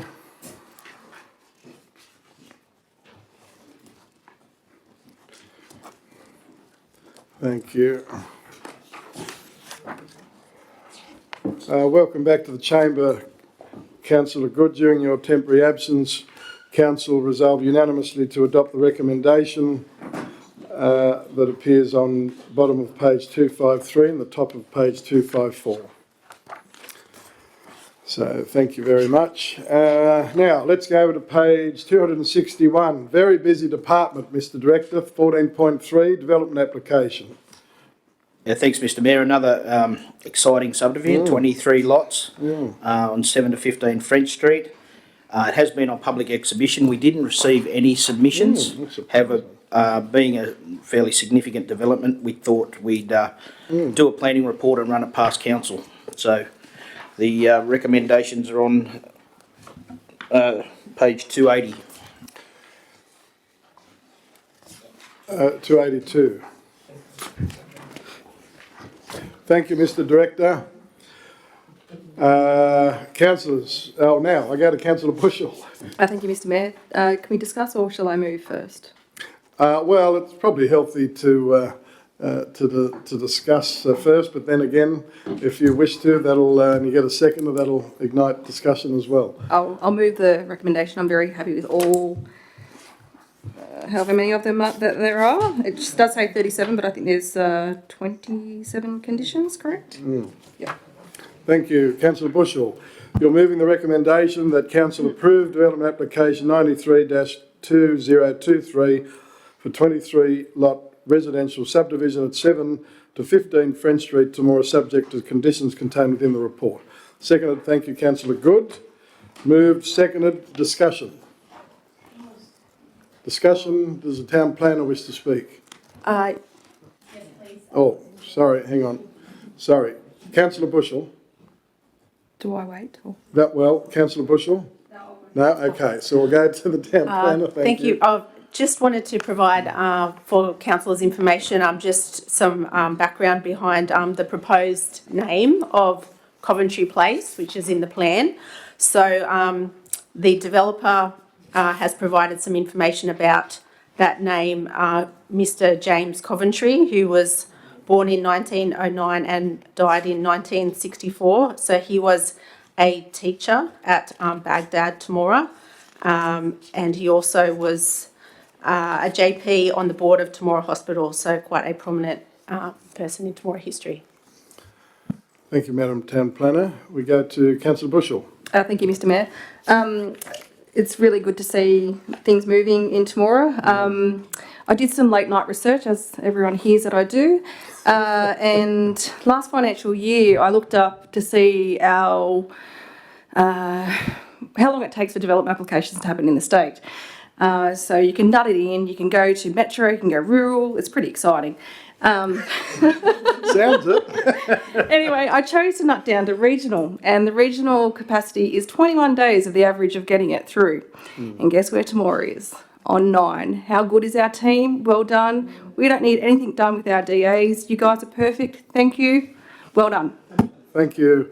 Thank you, Councillor Bushell. I have to tell you that in one way it's quite sad what you've shared with us, but in another way it's outstanding, and it is a reminder for all of us and for our community of how outstanding that our planning department is here in Temora Shire. We hear it. I think, Councillor Good, you've mentioned it many, many times. And thank you for the reminder, Councillor Bushell. Councillor Reinhold, discussion on the motion. Oh, no, I was just going to agree with Councillor Bushell. I have a friend in the Blue Mountains. They waited 2.5 years. So, yes. Wow. Thanks, Councillor Reinhold. Again, a further reminder how blessed we are. Further discussion on the motion. Councillor Judd. Thanks, Mr. Mayor. I support the recommendation, but very pleased to see that we have probably our first detention basin in a subdivision, and right from the start, rather than have to go back later and find one. So congratulations on that. Yeah, exactly. Here, Councillor Judd. Thank you. Councillor McLaren, discussion on the motion. Thank you, Mr. Mayor. I note that there's one tree allocated per lot to be planted on the nature strip. How wide is the nature strip from the boundary to the curb? Is there going to be a footpath? Like, is there a cement footpath that goes around, or is it all grass? Thank you, Councillor McLaren. We'll go to the Director. Generally, with cul-de-sac developments, we don't require footpaths. Standard curb width. Through you, Mr. Mayor. Generally, the road reserve width will be somewhere between 15 and 20. Any idea what the road reserve is on this one, Claire, by any chance? But you'll either end up with somewhere between 3.6 metres and 5 metres of footpath on either side. Yeah, 3.6 metres is very skinny though, to fit everything. Thank you. Councillor McLaren, if you'd use your... Sorry. Will there be services within that pavement area? Because I know in Kavanagh Circuit the services went in under there and stopped them being able to put a tree in that nature strip. Thank you. The manager? Yeah, through you, Mr. Mayor. Yes, there are services, but we'll make sure it's done in a way that street trees have a spot. And it definitely can be done. Thank you, Mr. Manager. Thank you, Councillor McLaren. That was for Councillor Oliver. He's probably listening. No, he can't listen in. Further discussion on the motion, Councillor Irvine. Yeah, it's interesting to note with the planning portal, just like the Director of Environmental Services, just to update us on how that's going and how easy it is for people to put a DA in and how many people are using third-party contractors to actually lodge DAs on their behalf to navigate the portal. Thank you. I'm just not sure that that's really relevant, Councillor Irvine, in relation to this. I'll go to Councillor Bushell. So, Councillor Bushell, you have the call. No, I'm happy to leave where that was. Okay, thank you. Well, there's no further discussion, councillors. I'm going to put the motion to you. And again, show of hands. All those of that opinion, please raise your hand. Thank you. Declare it carried unanimously. Thank you very much. Councillors, let's proceed over to page 283, 14.4, Art Acquisition Management Decommissioning Policy Review. The Director of... Thanks, Mr. Mayor. I'm not quite sure how this ends up in my portfolio, but the report is as written. Yeah. So, thank you, Mr. Director. I do... I must say I did have a discussion with the General Manager, councillors. Just my initial reaction to the suggested makeup of the committee up to 9, and I had strong views personally that seemed far too many and perhaps potentially unwieldy. So, the General Manager, do you wish to comment on that, please? Yes, thank you, Mr. Mayor. I probably agree in terms of having your base number being that high. What I would suggest is that we look at having up to 2 councillors, 1 staff member, and then 2 arts, community, cultural representatives, noting that we can bring in other expertise as required. It will only be a committee to be stood up as required whenever there is an acquisition or some consideration to be undertaken. So if councillors were of a mind to reduce that number of the membership of the committee, I'm comfortable with that, given that there may be times where we need that specialised expertise for particular types of art. Thanks very much, Madam General Manager. Councillor Bushell. Thank you, Mr. Mayor. I'm happy with that, like if we have 5 votes and the capacity for more knowledge within, very happy, so I'm happy with the recommendation. Thank you. Thank you. So you're happy, Councillor Bush, with the recommendation with that amendment of 1 council staff and 2 arts, community, cultural representatives, and further that others be 5 votes, advice sought. Yeah, so up to 5. 5 voting capacities, yes. Thank you. Seconder for the motion, please. Councillor Reinhold, thank you. Moved. Seconded. Discussion. Councillor Reinhold. Thank you, Mr. Mayor. Do we have an inventory of what we have here in council now? Council-owned artworks, yeah, that's a good question. Thank you. We have some very valuable pieces in the foyer. Yes, thank you, Councillor Reinhold. A question about notice, the General Manager. Unless one of the other staff that are present can answer that, I'd have to take that on notice. Yeah. Thank you. If we could take that on notice, thank you, and we will get back to council. Thank you. Even though we're caretaker mode as of tomorrow, but I think out of courtesy, we'll just send an email, yes. Yeah, exactly. Thank you very much. Further discussion on the motion, Councillor Irvine. Does the outcome of this, is this a committee or is this a decision-making vehicle? Does it come back to council with a recommendation or is this the decision-making point? Thank you, Councillor Irvine. My take on it is it's an advisory committee. So therefore, like others, that they would make recommendations back to the council of the day. They would then, as a council, consider the recommendations and either accept, reject or amend them. That's my take on it. The General Manager? Yes, thank you, Mr. Mayor. That is the intention of it. What it does say is make recommendations to council. So it wouldn't be the start and finish, but it would be an advisory service to the council. Thank you. Councillor Good.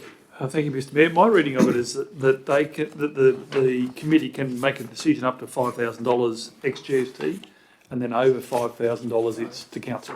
Yeah. Yeah, that is right.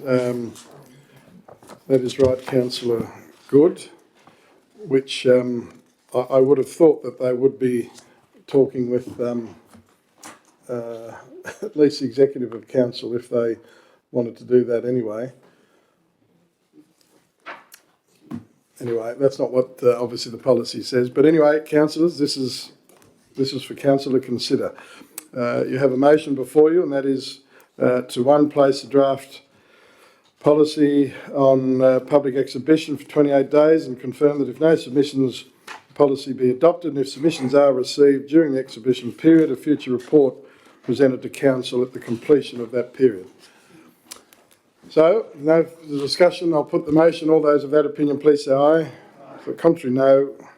Declare the motion carried. Thank you very much. Now we go to the late report, councillors, that you should have loose leaf somewhere, which is titled 14.5 Housing Support Program. Again, Environmental Services Department report. Councillor McLaren is declaring an interest in vacating the chamber, and I go to the Director. Thanks, Mr Mayor. Can I defer to the Town Planner, please? You may, thank you. The Town Planner. Sorry, Councillor Bushell. Thank you. Town Planner. Thank you, Mr Mayor. So this report is for Council's information. As it states in the report, there is an opportunity that Council staff have recognised that would be an ideal opportunity to assist Dr Parry Memorial Homes to apply for some assistance to deliver their project where they have lodged a development application. And this assistance is in accordance with Council's Community Strategic Plan and previous resolutions of Council. Thank you, Madam Town Planner.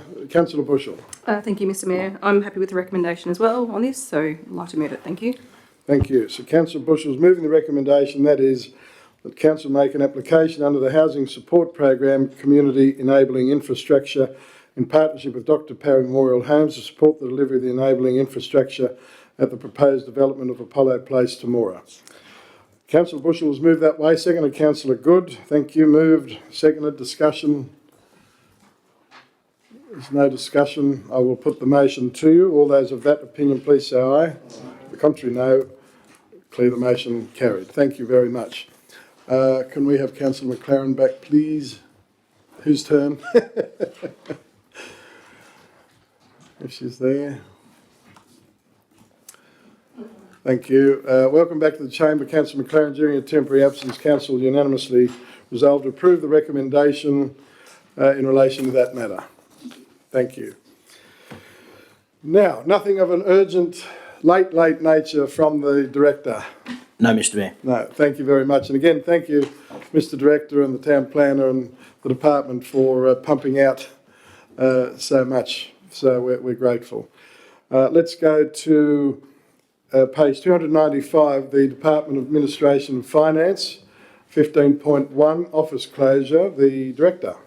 Thank you, Mr Mayor. So the purpose of this report is to get approval for the office closure over the Christmas New Year period.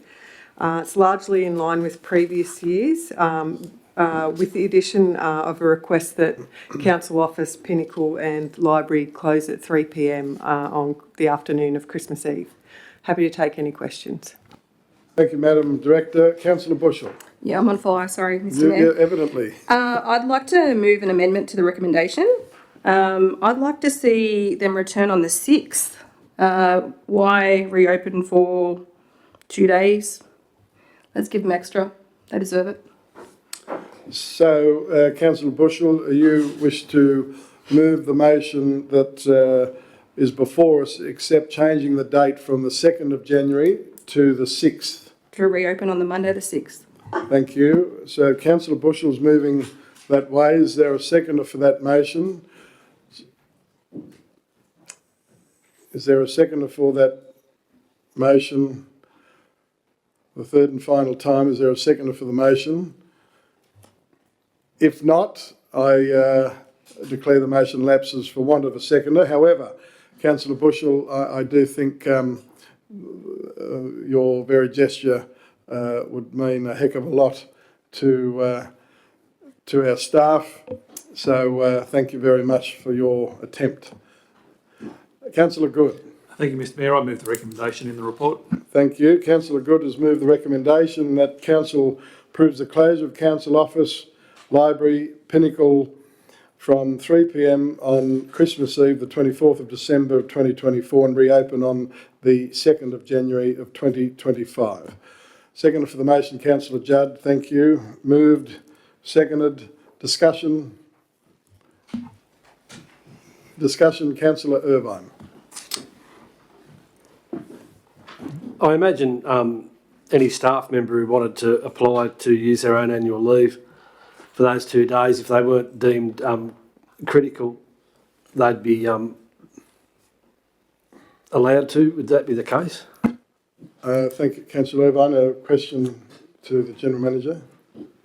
Thank you. Through you, Mr Mayor. Are you, sorry, Councillor Irvine, just for clarification, are you talking about the extending that week till the 6th of January? If a staff member just wanted to take 2 days of their annual leave and tack it onto the existing closure to fill out that week and come back on the following Monday, if they weren't deemed critical, I imagine that'd be not a problem. Thank you, the General Manager. Yes, through you, Mr Mayor. Yes, that wouldn't be a problem if we could manage that operationally. Yeah, and just to clarify, the leave that occurs in this period isn't counted towards annual leave, is that correct? The Director. Through you, Mr Mayor, yes, that's correct. Thank you. Councillors, if there's no further discussion, I will put the motion to you, and in doing so, I would say that the many times that I've been up here, and I know when others are up here after hours, seeing our council staff that are here over and above what they are paid for, it blows my mind. And this is council's, traditionally has been council's way of saying a warm thank you. So I'll now put the motion to you. All those of that opinion, please say aye. To the contrary, no. Declare the motion carried, and I would ask the Director and the General Manager to please ensure that the staff know that that is something that we appreciate very deeply, their commitment to this council and community, and this is a thank you. Thank you very much. Let's go over to page 296, 15.2, the Sister City Relationship Policy. The Director. Thank you, Mr Mayor. So a sister city relationship policy is being developed, and I believe it's quite a straightforward policy. It was triggered basically as a result of two things. So the ICAC information that had been released was part of the trigger, but also the sort of reformation or the re-engagement of Izumazaki and the planned trip later in the year were sort of instigators for having this policy put in place. So I'm happy to take any questions. Thank you, Madam Director. Councillors, you have a policy recommendation there for you on 296 that we place it on public exhibition, and if no submissions are received, that we adopt it, or is there an alternate? The Deputy Mayor, Councillor Sinclair. Mr Mayor, I'll move the recommendation on page 296. Thank you. You're moving the recommendation. Seconded, Councillor Good, and I'll note that Councillor Good is the chairman of the Sister City Committee, and we do hope and pray that Councillor Good may consider continuing on that important council committee. Just thought I'd share that. Well, frankly, in saying that, councillors, that through Councillor Good's leadership, it has reinvigorated it. So you're to be commended, Councillor Good. If there's no further discussion, I will put the motion to you. All those of that opinion, please say aye. To the contrary, no. I declare the motion carried. Thank you very much. Over to page 306, 15.3, Area Park Advisory Committee, Landfill Fund. Councillor Judd, they're declaring an interest, non-pecuniary, but has chosen to vacate the chamber. And I go to the Director. Thank you, Mr Mayor. So the Area Park Landfill Reserve has accumulated a touch over $8,000. So we called for projects to be nominated, and they're listed in the report. And a proposed distribution is also set out, so 6,472 in total looking to be distributed. Happy to take any questions. Thanks very much, Madam Director. It's just interesting to note that I think that the organisations have been very conservative, really, not wanting to spend the lot. So I think that's great. Councillor Bushell. I'd like to move the recommendation because there's money in waste. Thank you. Councillor Bushell is moving the recommendation that the funds recommended by the Area Park Advisory Committee totalling $6,472 be approved for distribution. And Councillor Good has seconded that motion. Thank you. Moved, seconded. Is there discussion? There's no discussion. I will put the motion to you. All those of that opinion, please say aye. The contrary, no. Declare the motion carried. So you spent $6,500 in seconds. Remarkable. Thank you, Mr. Deputy Mayor.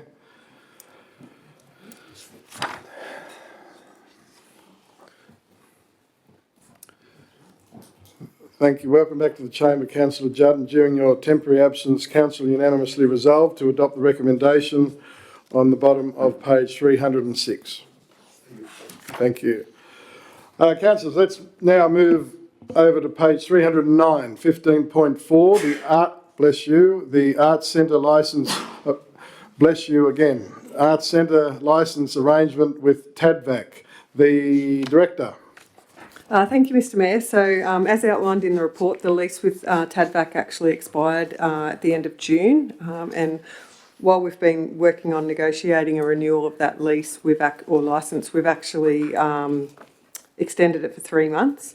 So the proposed new arrangement looks at actually achieving a saving to council of a bit over $6,500, and that's achieved by a reduction in the lease fee from TADVAC, but then TADVAC taking on greater responsibilities at the Arts Centre, including cleaning and some maintenance of the outdoor area. So I'm happy to take any questions if council have any. Thank you.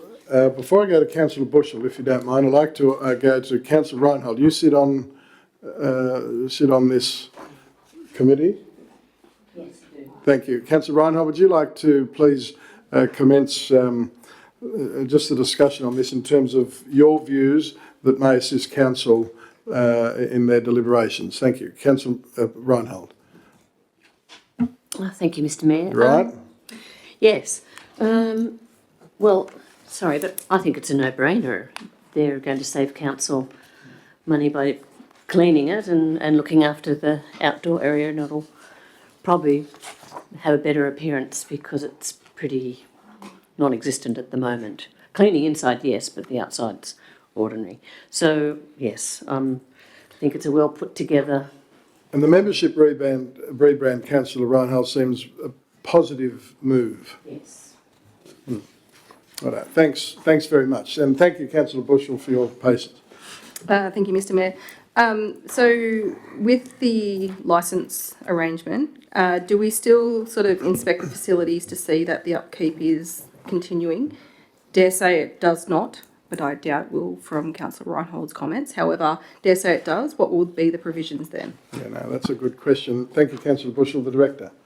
Thank you, Mr Mayor. So we do have our Arts Centre manager who is on the premises a couple of days a week, so he would continue to monitor the facility, and we'll just be sure to include a clause in there that, you know, maintenance has to occur to a certain standard. Yeah, we'll definitely cover that off in the licence. Excellent. Thank you very much.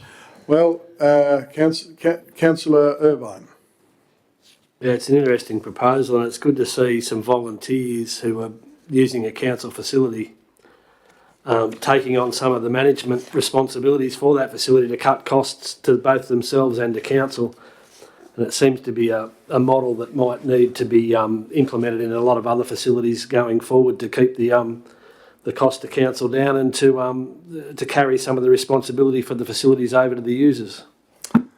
Thank you, Councillor Irvine. I go to Councillor Good. Thank you, Mr Mayor. I think it's a sensible proposal and I move the recommendation. Thank you, Councillor Good. Councillor Good's moving the recommendation the council approve the terms of the proposed Arts Centre licence agreement with TADVAC as outlined in the report. Seconded, Councillor Reinhold. Thank you. Moved, seconded. Is there further discussion? If not, I will put the motion to you. All those of that opinion, please say aye. The contrary, no. Declare the motion carried. And again, as I'm sure all councillors are thinking, we really warmly commend TADVAC for choosing to step up. And as Councillor Irvine said, that I think that perhaps that's a model that may be considered across the board in the years ahead. So thank you very, very much. Now, let's go to page 311, 15.5, Policy Review, Code of Practice 355 Committees, the Director. Thank you, Mr Mayor. So this is just a further report following the Assets and Operations Committee meeting last week. There was a request for a new paragraph to be included in relation to observers at committee meetings, and so that's been implemented now, along with the policy being presented to Council again for to be put on public exhibition. Happy to take any questions. Thank you, Madam Director. Go to Councillor Bushell.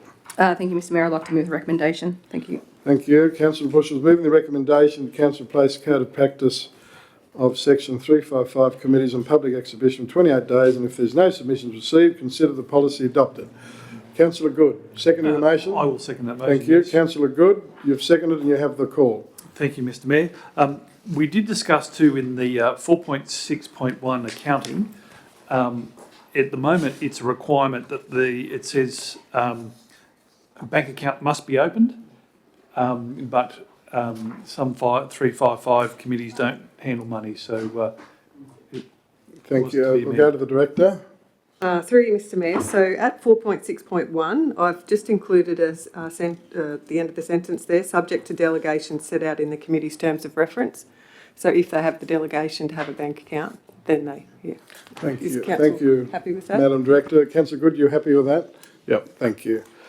So, moved and seconded discussion, further discussion, Councillor McLaren.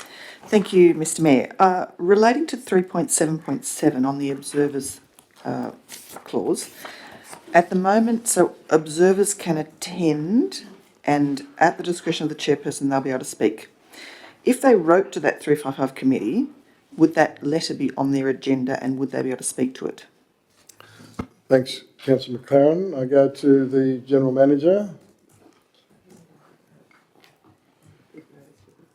No, through you, Mr Mayor, that's not the intention. However, that there is the discretion of the chairperson to pull together the agenda for the meeting. So, in terms of calling the agenda and pulling together the agenda, that is at the chairperson's discretion. Thank you. Councillor McLaren. I just worry about community members wanting to go along and have a say on the spur of a moment on an issue that's relative to that 355 committee and then being impeded by a chairperson who disallows them. I mean, it just freedom of speech and community participation just strikes me as a little bit too controlling. Maybe I'm being silly, I don't know. No, thank you, Councillor McLaren. Look, my personal view, and again, thinking on this one, I tend to think if we allowed that, I think it could be a deterrent for recruitment of committee members.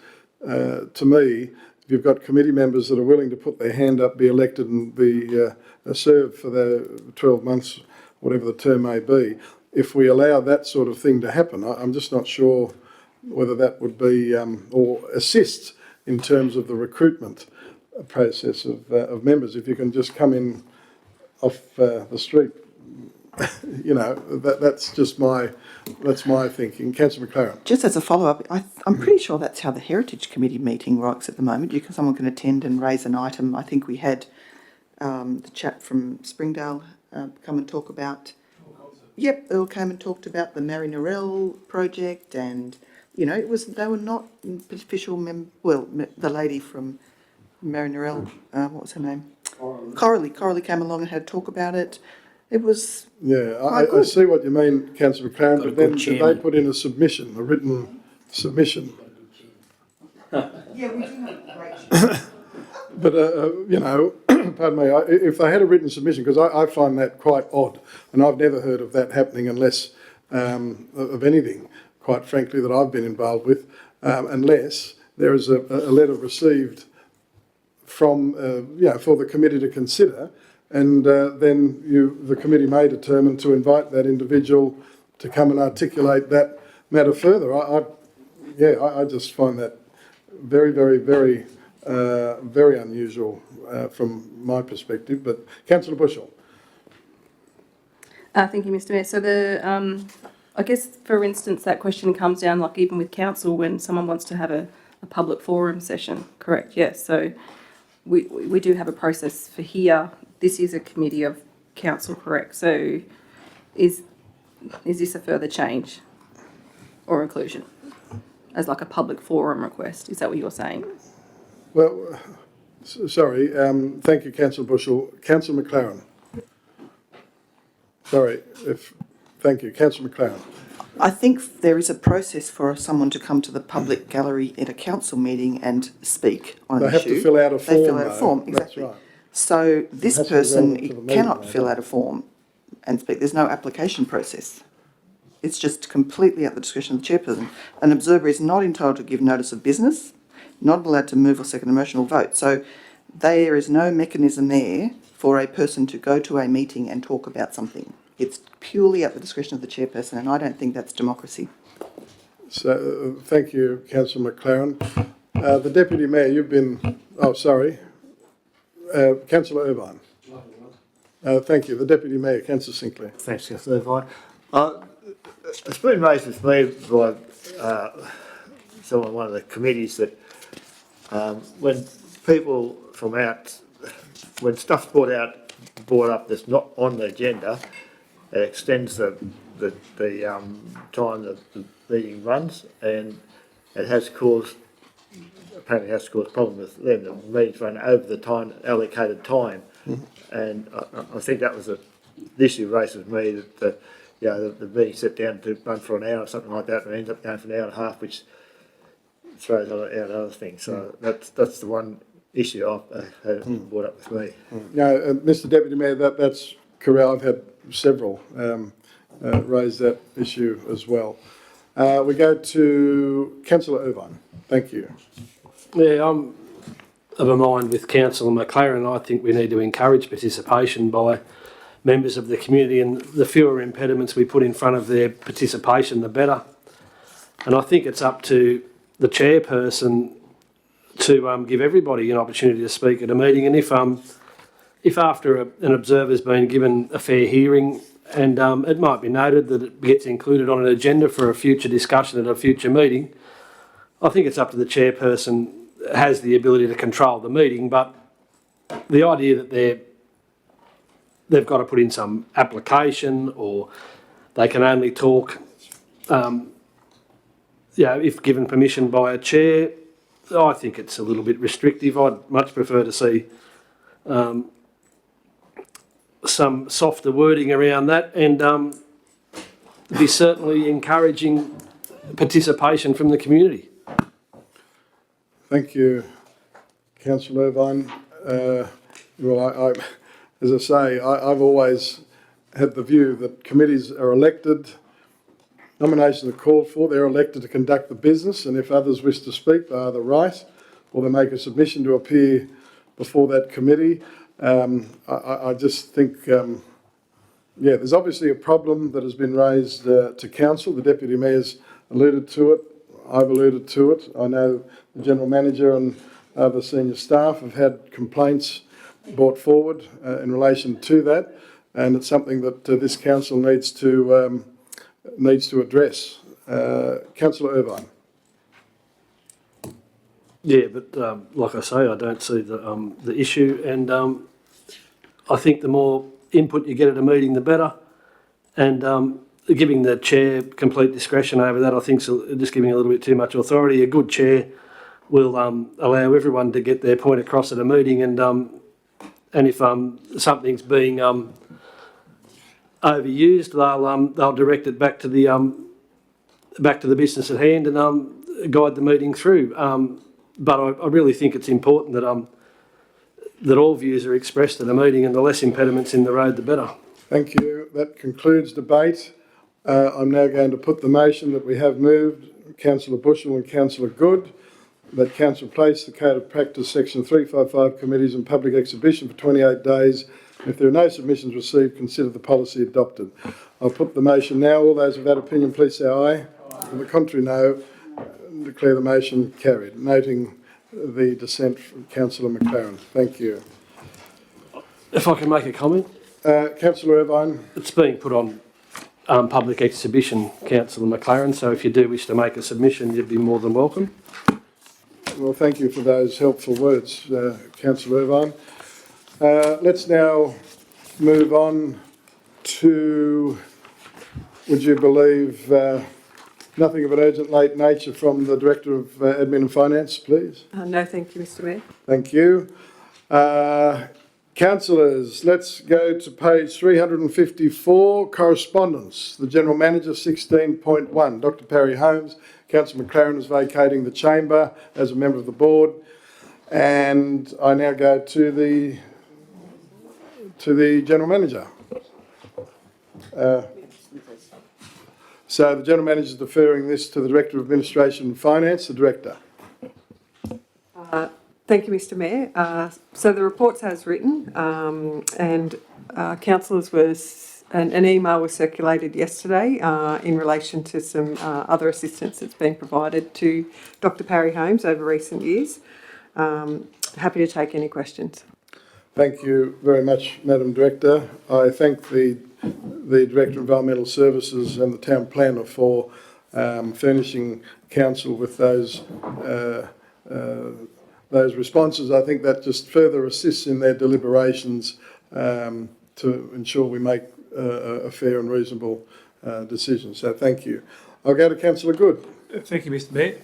To the Director of Admin and Finance, can you recall what happened when they developed Shipton Villas?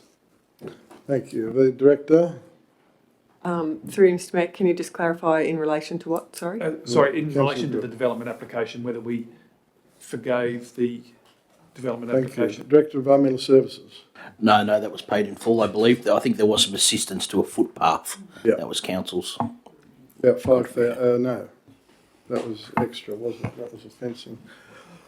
Thank you, Councillor Good. Councillor Irvine. Just a question, Director of Admin and Finance. Have we got some sort of a breakdown as to some of this money must be remitted to the state government or other authorities? I imagine there's a component of a DA, I think, goes into the long service leave provisions, or is this fully returned to council? And then I suppose the next question is, the council officers who are going to be doing these inspections are engaged by council, and there'll be no additional cost borne to council, although this work has to be undertaken. So I just want to clarify which parts are going to cost council and which parts aren't going to cost council directly if this was to be waived. Thank you, Councillor Irvine. The Director. Yeah, through you, Mr Mayor. So Chris can jump in if I miss anything. So sorry? The Director of Environmental Services.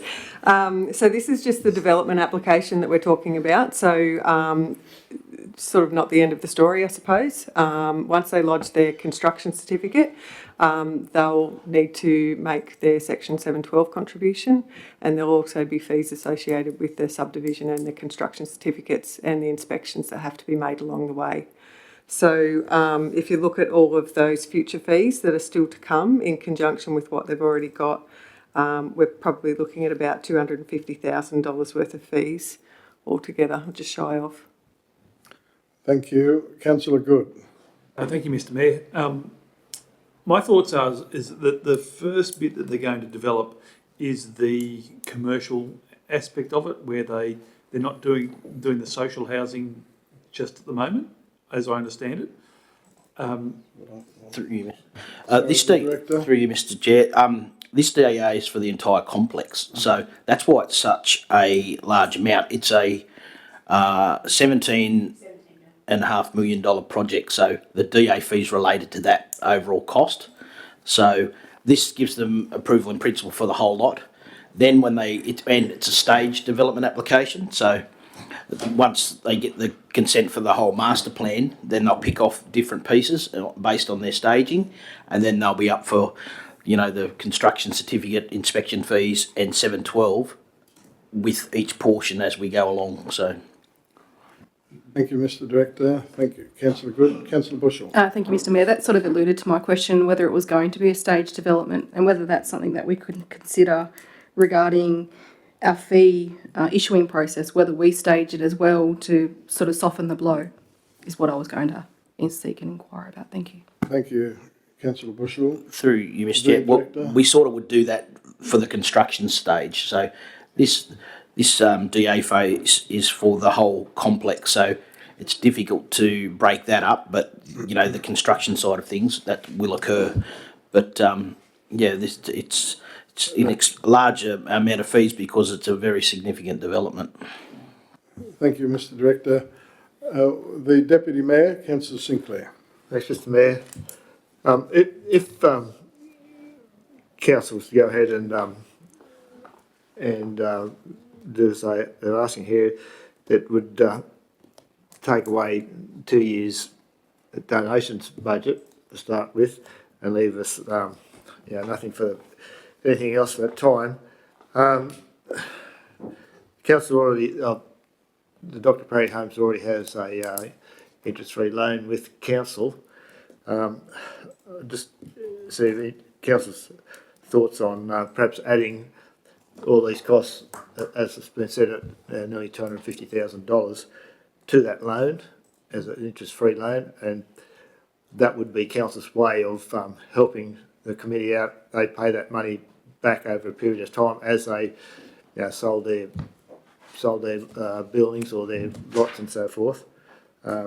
It would end up being probably a bigger help to the committees than just giving their foregoing the DA cost. Thanks, Mr Deputy Mayor. So effectively, council would be foregoing that interest, because I calculated, so what have we, around 87,000, is that right? That council have foregone in interest for the 350k loan based on that 5%. Is that reasonable? That's correct. So if you look at a 5% interest rate on $350,000 over 5 years, it's around $87,000 interest foregone. Yeah, okay. So what the Deputy Mayor's saying, if that, 247, if that was then added to that loan foregone interest, we got a rough idea.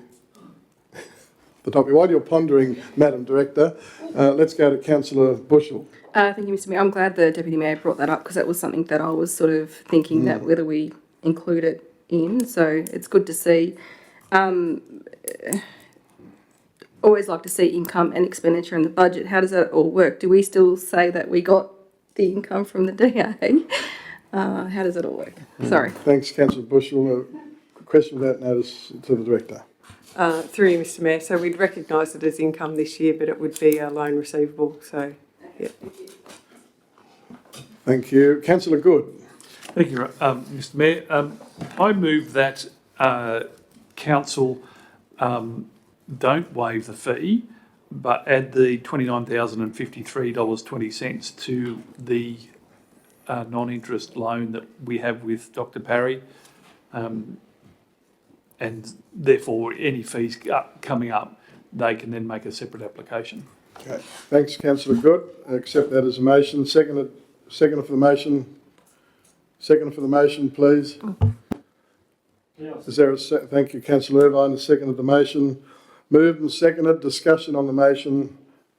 Councillor Bushell. Thank you, Mr Mayor. Are we aware whether they can pay the levy? Like, is that something of a concern as well? Because that's a null and void. You mean affordability, Councillor Bushell? Correct, yes. Yeah. Because that 11,000 is null and void. There is no way of washing that anywhere. Thanks, Councillor Bushell. To the Director of Environmental Services. I believe the Dr. Perry Homes have got a significant amount in their bank. However, I think their expenditure will be significant as well to get the first stages off the ground. So it would be tight for them. But the levy is something that cannot be avoided, as you know. Thank you. Councillor Bushell. Thank you, Mr Mayor. I'd like to see an amendment. Is that what I do here? You can move an amendment. To include the whole logistic of the DA, so that would so actually further 247, you mean? The 29 plus the 11,000. Oh, sorry, I beg your pardon. So 29 plus the state fees. Right. First of all, I'm going to ask Councillor Good, would you like to include that? No. Okay. So Councillor Bushell, you're moving an amendment to the motion, which is the same as Councillor Good's, plus adding that the state government fee of that 11,000. Okay. So thank you. Take that as amendment. Seconded. I'd like to foreshadow another amendment, please. Well, just hold that thought, please, Councillor Judd. So is there a seconder for Councillor Bushell's amendment, please? Is there a seconder for the amendment? The third and final time, is there a seconder? If not, the amendment lapses. Thank you, Councillor Bushell. Councillor Judd? Thanks, Mr Mayor. I'm in favour of doing something considerable to the Parry Homes. They're a homegrown local non-for-profit organisation. We bent over backwards trying to get Argyle Housing to take on this project, and they couldn't see any way of doing it because there wasn't nothing money. And we've got to do what we can to be a partner in this system. And in lieu of foregoing interest, I certainly back up what Councillor Sinclair said before, and I'd like to, if he was agreeable, we move an amendment in that motion, please. Sorry, Councillor Judd, just to refresh my memory, that is for the total of 247. Yes. That is added to the interest-free loan. Yep. Thank you. Just, Councillor Judd, I'm just seeking some clarity here.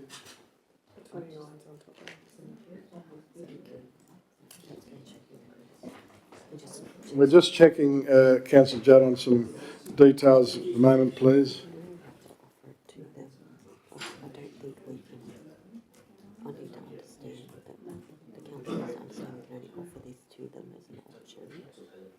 They have to formally exit. Yep, okay. Yep, thank you. Just again, whilst we're getting information back, Councillor Judd, the General Manager is saying that if this is an amendment and in fact it was carried, that it was only is an offer extended to Dr. Parry, and then if indeed they were happy, then they'd write to Council, to formally. Well, they may not, that's right. So the General Manager. Through you, Mr Mayor. So just that, I think we just really need to be aware that 247,000 that figure that was provided is an estimate. It's not a actual figure to work from, but it is in addition to the 29,000 that they've requested as part of their DA fees. So you're talking another 30. Well, it's an estimate, isn't it? So you're saying what 277 approximately. So what 280. Well, Councillor Judd, we're in your hands again. Mindful of the General Manager's advice, and again they're only estimated costs. So, Councillor Judd, do you still wish to proceed with that offer to be made to Dr. Parry Homes as an amended motion? Yes, Mr Mayor. Okay, thank you. So, can we capture that, please? That Councillor Judd is moving that, as I understand it, that Council make an offer to the Dr. Parry Memorial Homes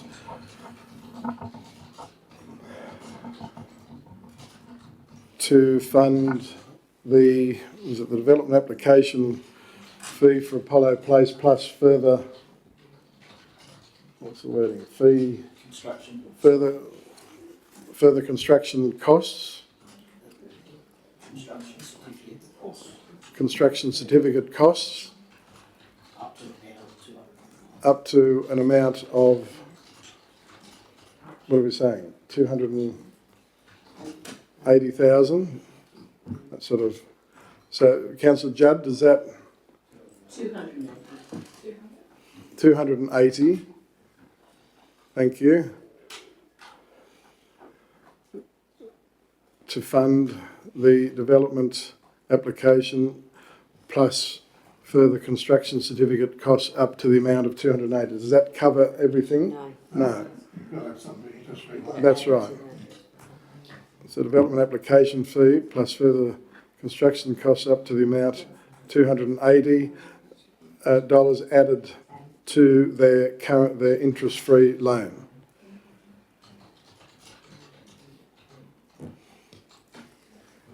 So, General Manager, are you happy with how that?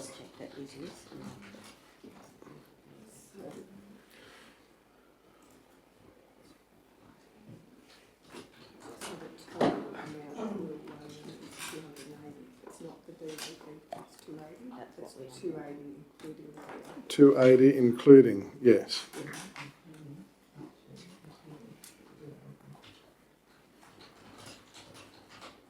Okay, and we have to get rid of that up the,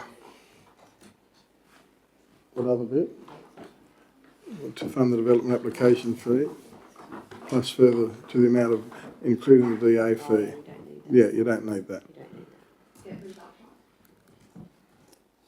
To fund, Get rid of the second development, including the development application. added to the current, right. So, Councillor Judd, I'm going to read this motion before I call for a second, this amendment rather, that Council make an offer to the Dr Parry Memorial Homes to fund the development application fee plus future construction certificate costs up to the amount of $280,000 added to the current 5-year interest-free loan. Are you happy with that, Councillor Judd? Yeah, just a query on that. Does 5 years start from now or back when the original loan started? The Director, the Director of Admin? Through you, Mr Mayor. So the existing loan actually kicked off, I think it was in May 23. So possibly in all fairness, it might need to be an additional 5-year loan, start a new one all over again. Yeah, in fairness. So added to a new 5-year interest-free loan. Okay, so you're happy with that? Added to a new 5-year interest-free loan. Okay. By way of a, So just, by way of a new 5-year interest-free rate? so Councillor Judd, are you happy with what's there? Because I'm going to ask the General Manager. Yeah. We need to tidy this up. It's very important. So,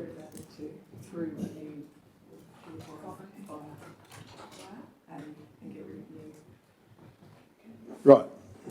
Yep. Okay. The General Manager and the Director, are you happy with the motion that's before Council before I ask for a seconder? Can I please just ask the Director to give an indication of how much that would be, I guess, a lost interest or that for Council for that amount, just so that you've got the full information before you make the decision. Yeah, thank you. Thank you, Mr Mayor. So based on $280,000 at 5% interest, it's $14,000 per year, so $70,000 approximately altogether. So, and that's plus the other 87. No. Oh, Sorry, that's inclusive. There's 280 altogether. Through you, Mr Mayor. Oh, plus the other 350. yes, sorry. Okay, Yes. so, yeah, okay, so we're talking around that 157,000. Through you, Yeah, Mr. Mayor. okay. The Director? Just to overcomplicate things, the construction certificate fees aren't levied until the stage, so a lot of that amount won't be levied until 3, 4, 5 years down the track. So that would be the by far the worst case scenario. So, Councillor Judd, in light of the advice that we're hearing, we've got to sort this out and we're going to take our time to do it properly. Do you want me to take my without dilly-dallying. So, Councillor Judd, in light of that, are you happy for your amendment to be 10 years or 7? What's your... I just know that nothing much is going to happen probably the next 5 years. Like it's going to take a while to get going. And I think even extend the loan to 7 to 10 would be good. But whether you got the clause there of up to, and whether it can be drawn out when your costs. So up to, yeah. what, 7? 5 years from drawdown date. Big pardon? The Director? Right. This is in open. Through you, Mr Mayor, we can extend out to 5 to 7 years if that's what Council wants. Yeah. Okay, thank you. Councillor Judd, I'm going to ask, would you like to add up to 7 years? Yes, Mr Chairman. Okay, thank you. Thank you. Is there a seconder for the motion? Seconded, Councillor Irvine. Thank you. You wish to speak on the motion, on Yes. the amendment, Councillor Irvine? Councillor Irvine. I've seconded that, but I really think the tidiest way to approach this is to authorise council officers to go back to Dr Parry Holmes and express willingness on council's part to partner with them in these costs and to offer them the opportunity to add some of these costs to an existing line of credit that they've got with council and to negotiate these construction costs as they arise throughout the project, with the view that council have been a solid partner in this project from the outset. So that's probably my... So at this point in time, I support the motion, but I do think it's going to be ongoing. Thank you, Councillor Irvine. So we have an amendment and we still have an original motion. Councillor Good. Hang on. We've got Councillor Irvine seconded both the original motion and the amendment. So...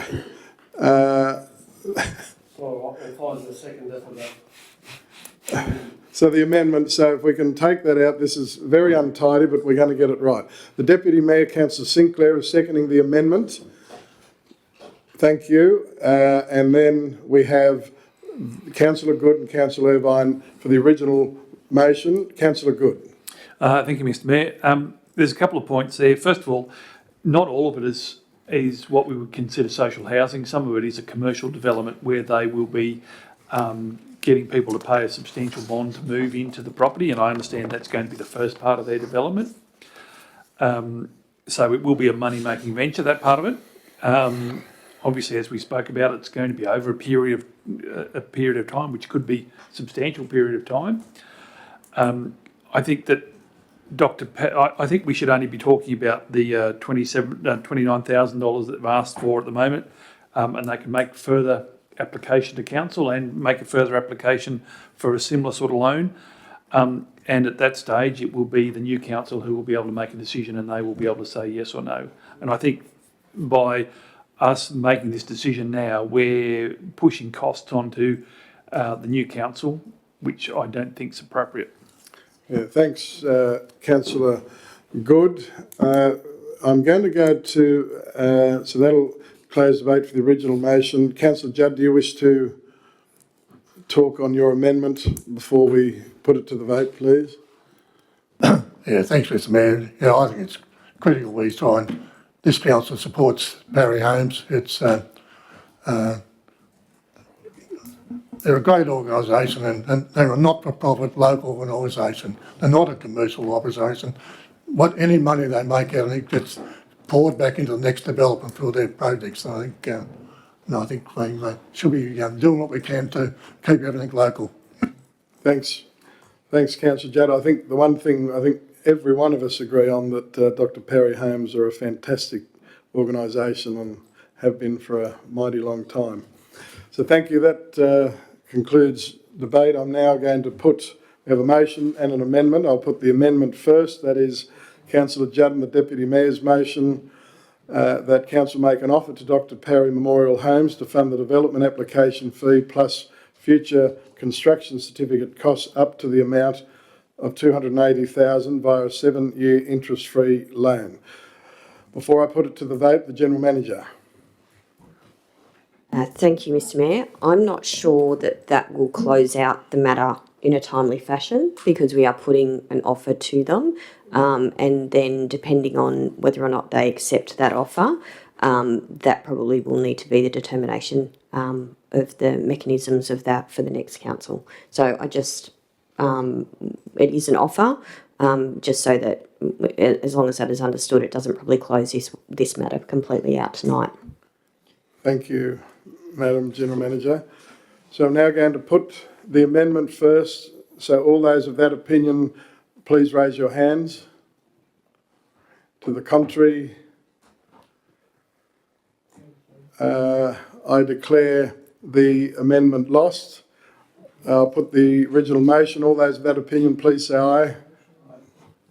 To the contrary, I declare it lost.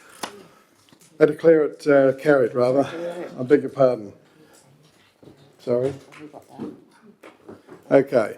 Thank you very much, councillors. We got there. It is an important issue that we needed to tidy up. So thank you very much. Now, Councillor McLaren, can we have her? Thank you, Councillor Reinhold. Thank you. Councillor Bushell. That's not a voting planning, is it? Thanks. No, no. You're right. Thank you. Councillor McLaren, during your temporary absence, we had a lot of discussion on the matter, as of course there should be.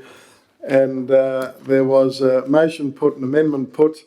The amendment was lost in the original motion, that is that council resolved to add $29,053.20 to the current 5-year interest-free loan.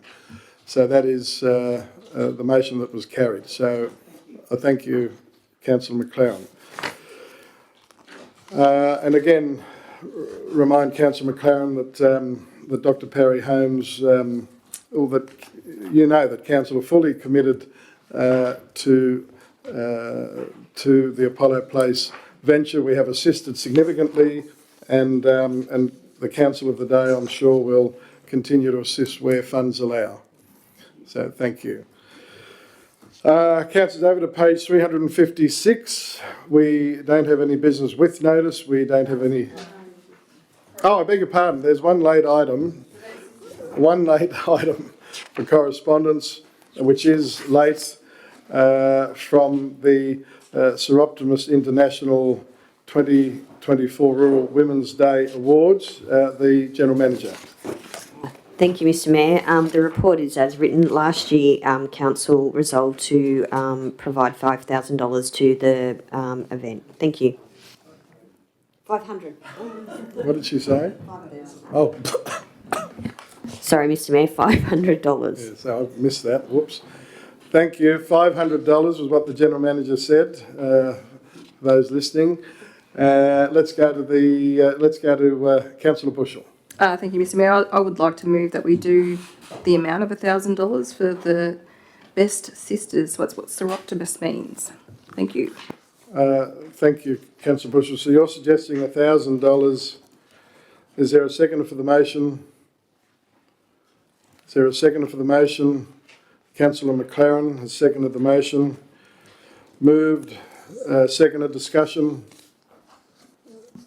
Councillor Good. Thank you, Mr Mayor. Can I just get a clarification? So it's $1,000, the $500 cash donation and $500 hire venue publicity, so in kind. Thank you, Councillor Good. Just to the General Manager. Through you, Mr Mayor, it'd be at the determination of Council about how they would like to split up that $1,000. Thank you. Councillor McLaren. My understanding would have been that the venue hire would have been waived to the value of $500 and the other would be the awards, the award program. Thank you, Councillor McLaren. Councillor Good. So can we clarify that in the motion? Yeah.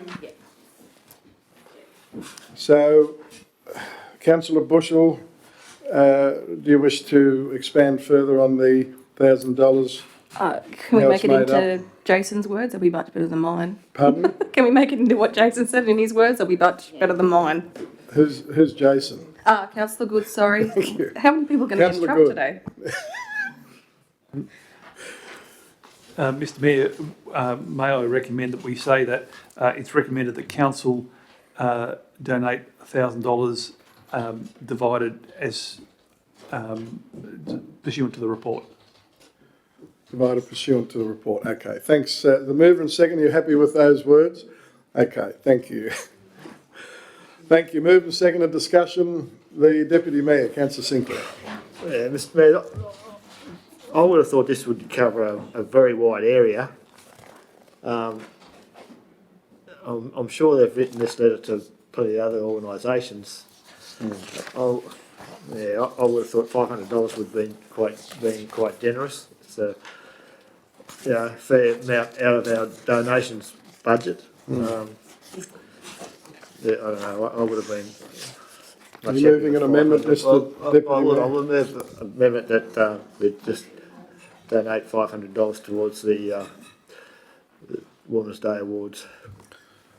Thank you. So the Deputy Mayor, Councillor Sinclair, is moving the amendment, $500 for the International Women's Day Awards. Is there a seconder for the motion? Thank you, Councillor Irvine. Moved, seconded. Discussion of the amendment? No. A discussion on the motion? Not. I shall put it. This is all rather exciting, isn't it? Let's have the amendment first, and that is the motion of Councillor Sinclair, our Deputy Mayor, and Councillor Irvine that Council donates $500 to the Sir Optimus International 2024 Rural Women's Day Awards. All those of that opinion, please raise your hands. To the contrary, no. Declare the amendment carried. The amendment becomes the motion. All those of that opinion, please say aye. To the contrary, no. Declare the motion carried. Thank you very much. The bottom line is, Madam General Manager, is Council are keen to support the awards. And good on them for the work they're doing. Thank you. No late items of correspondence that are urgent, Madam General Manager? No, thank you, Mr Mayor. Thank you. Councillors, over to page 356. We have received 0 business with notice. We've received 0 notice of motion. Business without notice of an urgent nature? No, thank you. Councillors, motion please over on page 357 to receive the information paper. Thank you, Councillor Good. Councillor Bushell. Moved, seconded. I'll put the motion. All those of that opinion, please say aye. To the contrary, no. Declare the motion carried. Thank you. Councillors, any items you wish to highlight or query? Councillor Bushell. Thank you, Mr Mayor. The walk and talk tour, it's doesn't sound like there's lots of issues. It's interesting, just this week, the Melbourne City are getting rid of those e-bikes, or whatever they're called, so I'm glad we don't have that, e-scooters, glad we don't have that issue, so really just some kids on some bikes and scooters is not a big thing, so thank you. Thank you, Councillor Bushell. I have to say, I'm sure the Deputy Mayor and the General Manager may like to add, but in relation to the walk and talk to, it was probably the first year in many that you just could count on one hand the issues that we received, the warm praise that Council received from businesses in, whether it's industrial, the CBD, it was phenomenal and something that all of us should be very, very proud of, and that means councillors and all staff. So, yeah, it sort of makes you quite keen to want to do it again. So yes, thanks again to the Deputy Mayor and to the General Manager for that important part of us reaching out to seek the views of the business sector. The Deputy Mayor, Councillor Sinclair, do you have anything to add? I'll just back up your comments, I guess. Yeah, it was a surprising number of people who went out of their way to thank Council for the work they actually do. It wasn't that just, you're doing an okay job or no issues, and which a lot of people did say that too, but surprised the number of people who went out of their way to, congratulate Council on the work they do. So it was very, very positive outcome. Thanks, Mr Deputy Mayor. The General Manager, have anything to add?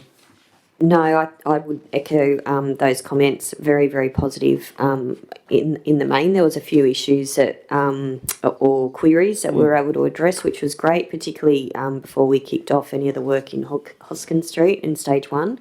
But yeah, it was nice to be able to have that opportunity and to have that positive feedback. Thank you very, very much. Any other items? Councillor Bushell. Thank you, Mr Mayor. I had a couple and I just knew that would fuel some discussion before, so that's why I paused on my next one. 17 DAs again, well done. And CDCs inclusive. Yeah. So that's massive when you look at a lot of rural councils are on the decline. Thank you, Councillor Bushell. I particular mention of our Town Hall Theatre. Great to see a surplus, and well done to all involved. We take our hats off to them, Mr Director. I'm sure you'll pass that on. Any other items, Councillors' information paper? If not, could I please have In accordance with Section 10A of the Local Government Act 1992, advise that there are several matters that are deemed confidential. Accordingly, I require a motion for Council to move into closed committee of the whole. Thank you, Councillor Good. Seconder, the Deputy Mayor, Councillor Sinclair. Moved, seconded. All those of that opinion, please say aye. Contrary, no. Declare the motion carried. Thank you. So can I ask the General Manager to please read out the recommendation and the resolutions from the closed session? Thank you, Mr Mayor. While we're in closed session, the following were resolved by Council in relation to the minutes of the Assets and Operations Committee held on the 6th of August 2024. It was resolved that the reports and recommendations as presented be adopted. In relation to the General Manager's annual performance review for the period ending 30th of June 2024, it was resolved that Council note this Mayor's report, which includes the General Manager's performance review panel's position following the annual review for 2023-2024, endorse the 2024-2025 performance agreement. The General Manager's total remuneration package be increased by 4% and apply to the balance of the contract, recognising the high level of performance of the General Manager and award and superannuation increases for other staff. In relation to the update of recruitment of Engineering Works Manager and advice regarding the establishment of the Sewer and Water Manager position, it was resolved that Council note the creation of the Manager Water and Sewer position and the organisational structure change, with the Engineering Works Manager and Manager Water and Sewer position reporting to the Executive Manager Engineering Services. In relation to the lease arrangement, it was resolved that Council delegate to the General Manager authority to negotiate and execute the agreement as per the report. In relation to the Bundawarra Estate Master Plan awarding of contract, it was resolved that Council accept the quotation from Habitat Planning to assist Council officers to prepare the Bundawarra Estate Master Plan. In relation to the update on Area Park Village Sewer Servicing, it was resolved that Council note the report and further that an information night be carried out in the early part of the new term of Council. In relation to the Air Park expansion update, it was resolved that Council note the report. In relation to the NCAP proceedings, it was resolved that Council note the outcomes of the NCAP matters and endorse the process as outlined in the report. Thank you, Mr Mayor. Thank you, Madam General Manager. Can I have a motion formally adopting those? Thank you, Councillor McLaren, Councillor Good. Moved, seconded. All those of that opinion, please say aye. Contrary, no. Declare the motion carried.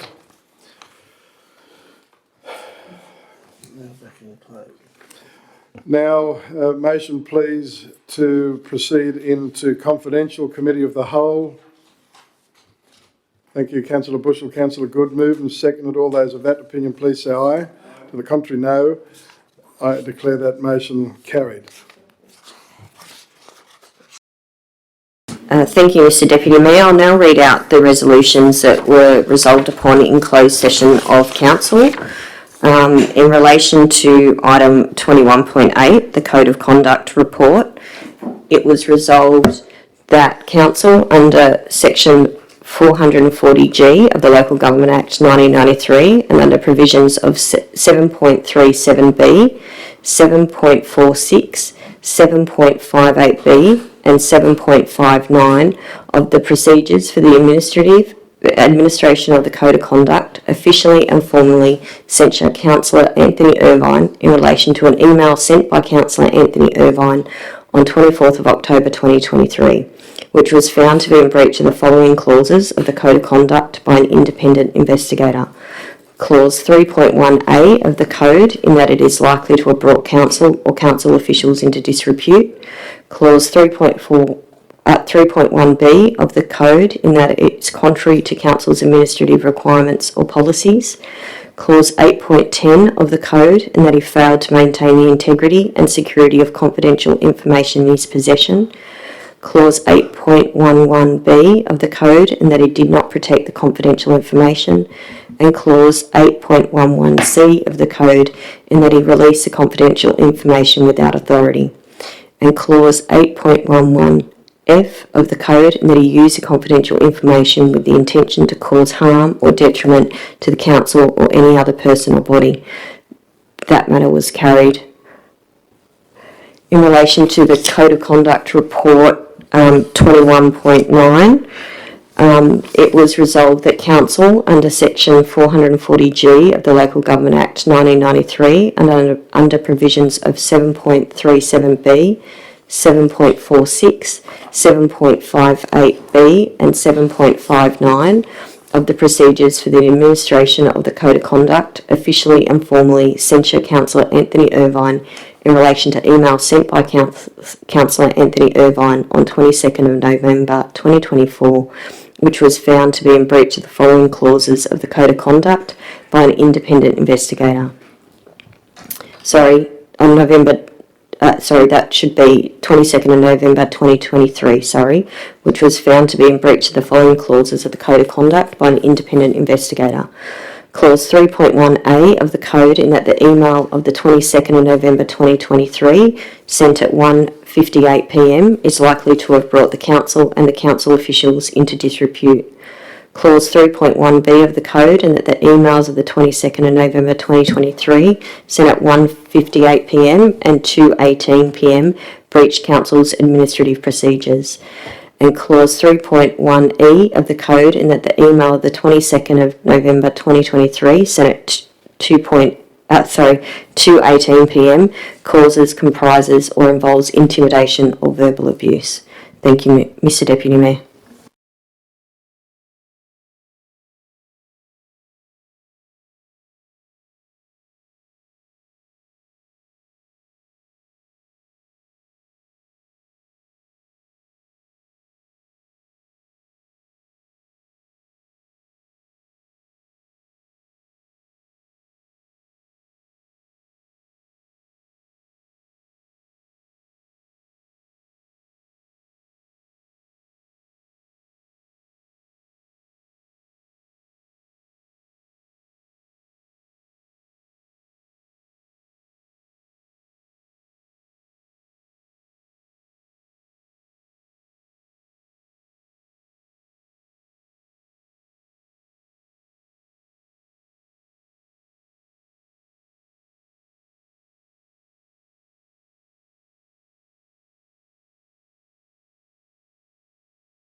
Thanks, Mr Mayor. Councillor Irvine. While out of the room, the Council has resolved that Council, under Section 440G of the Local Government Act of 1993 and under provisions of 7.37B, 7.46, 7.58B and 7.59 of the procedures of the administration of the Code of Conduct, officially and formally censure Councillor Anthony Irvine in relation to an email sent by Councillor Anthony Irvine on the 24th of October 2023, which was found to be in breach of the following clauses of the Code of Conduct by an independent investigator. Clause 3.1a of the Code is that it is likely to have brought the Council or Council officials into disrepute. Clauses 3.1b of the Code is that it is contrary to the Council's administrative requirements or policies. Clause 8.10 of the Code is that he failed to maintain the integrity and security of confidential information in his possession. Clause 8.11b of the Code is that he did not protect the confidential information.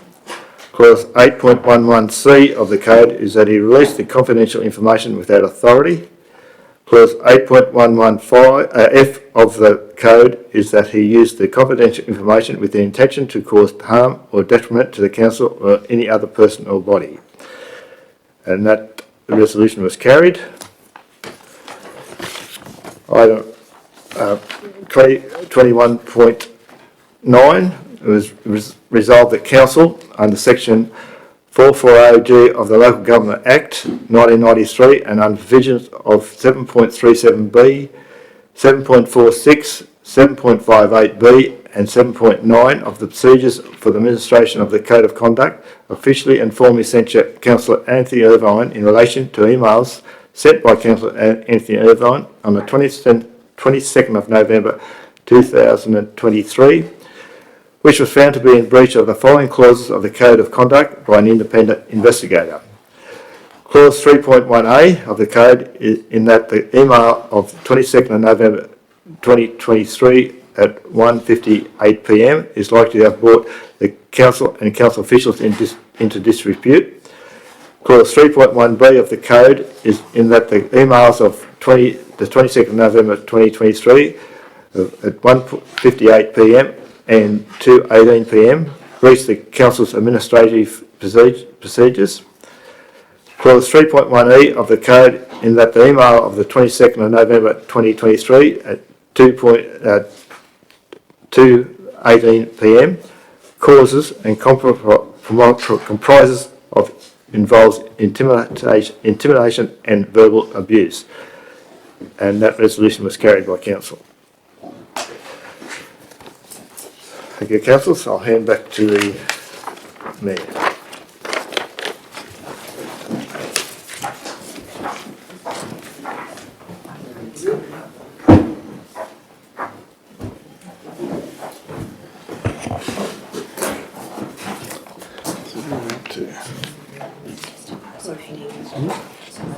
Right.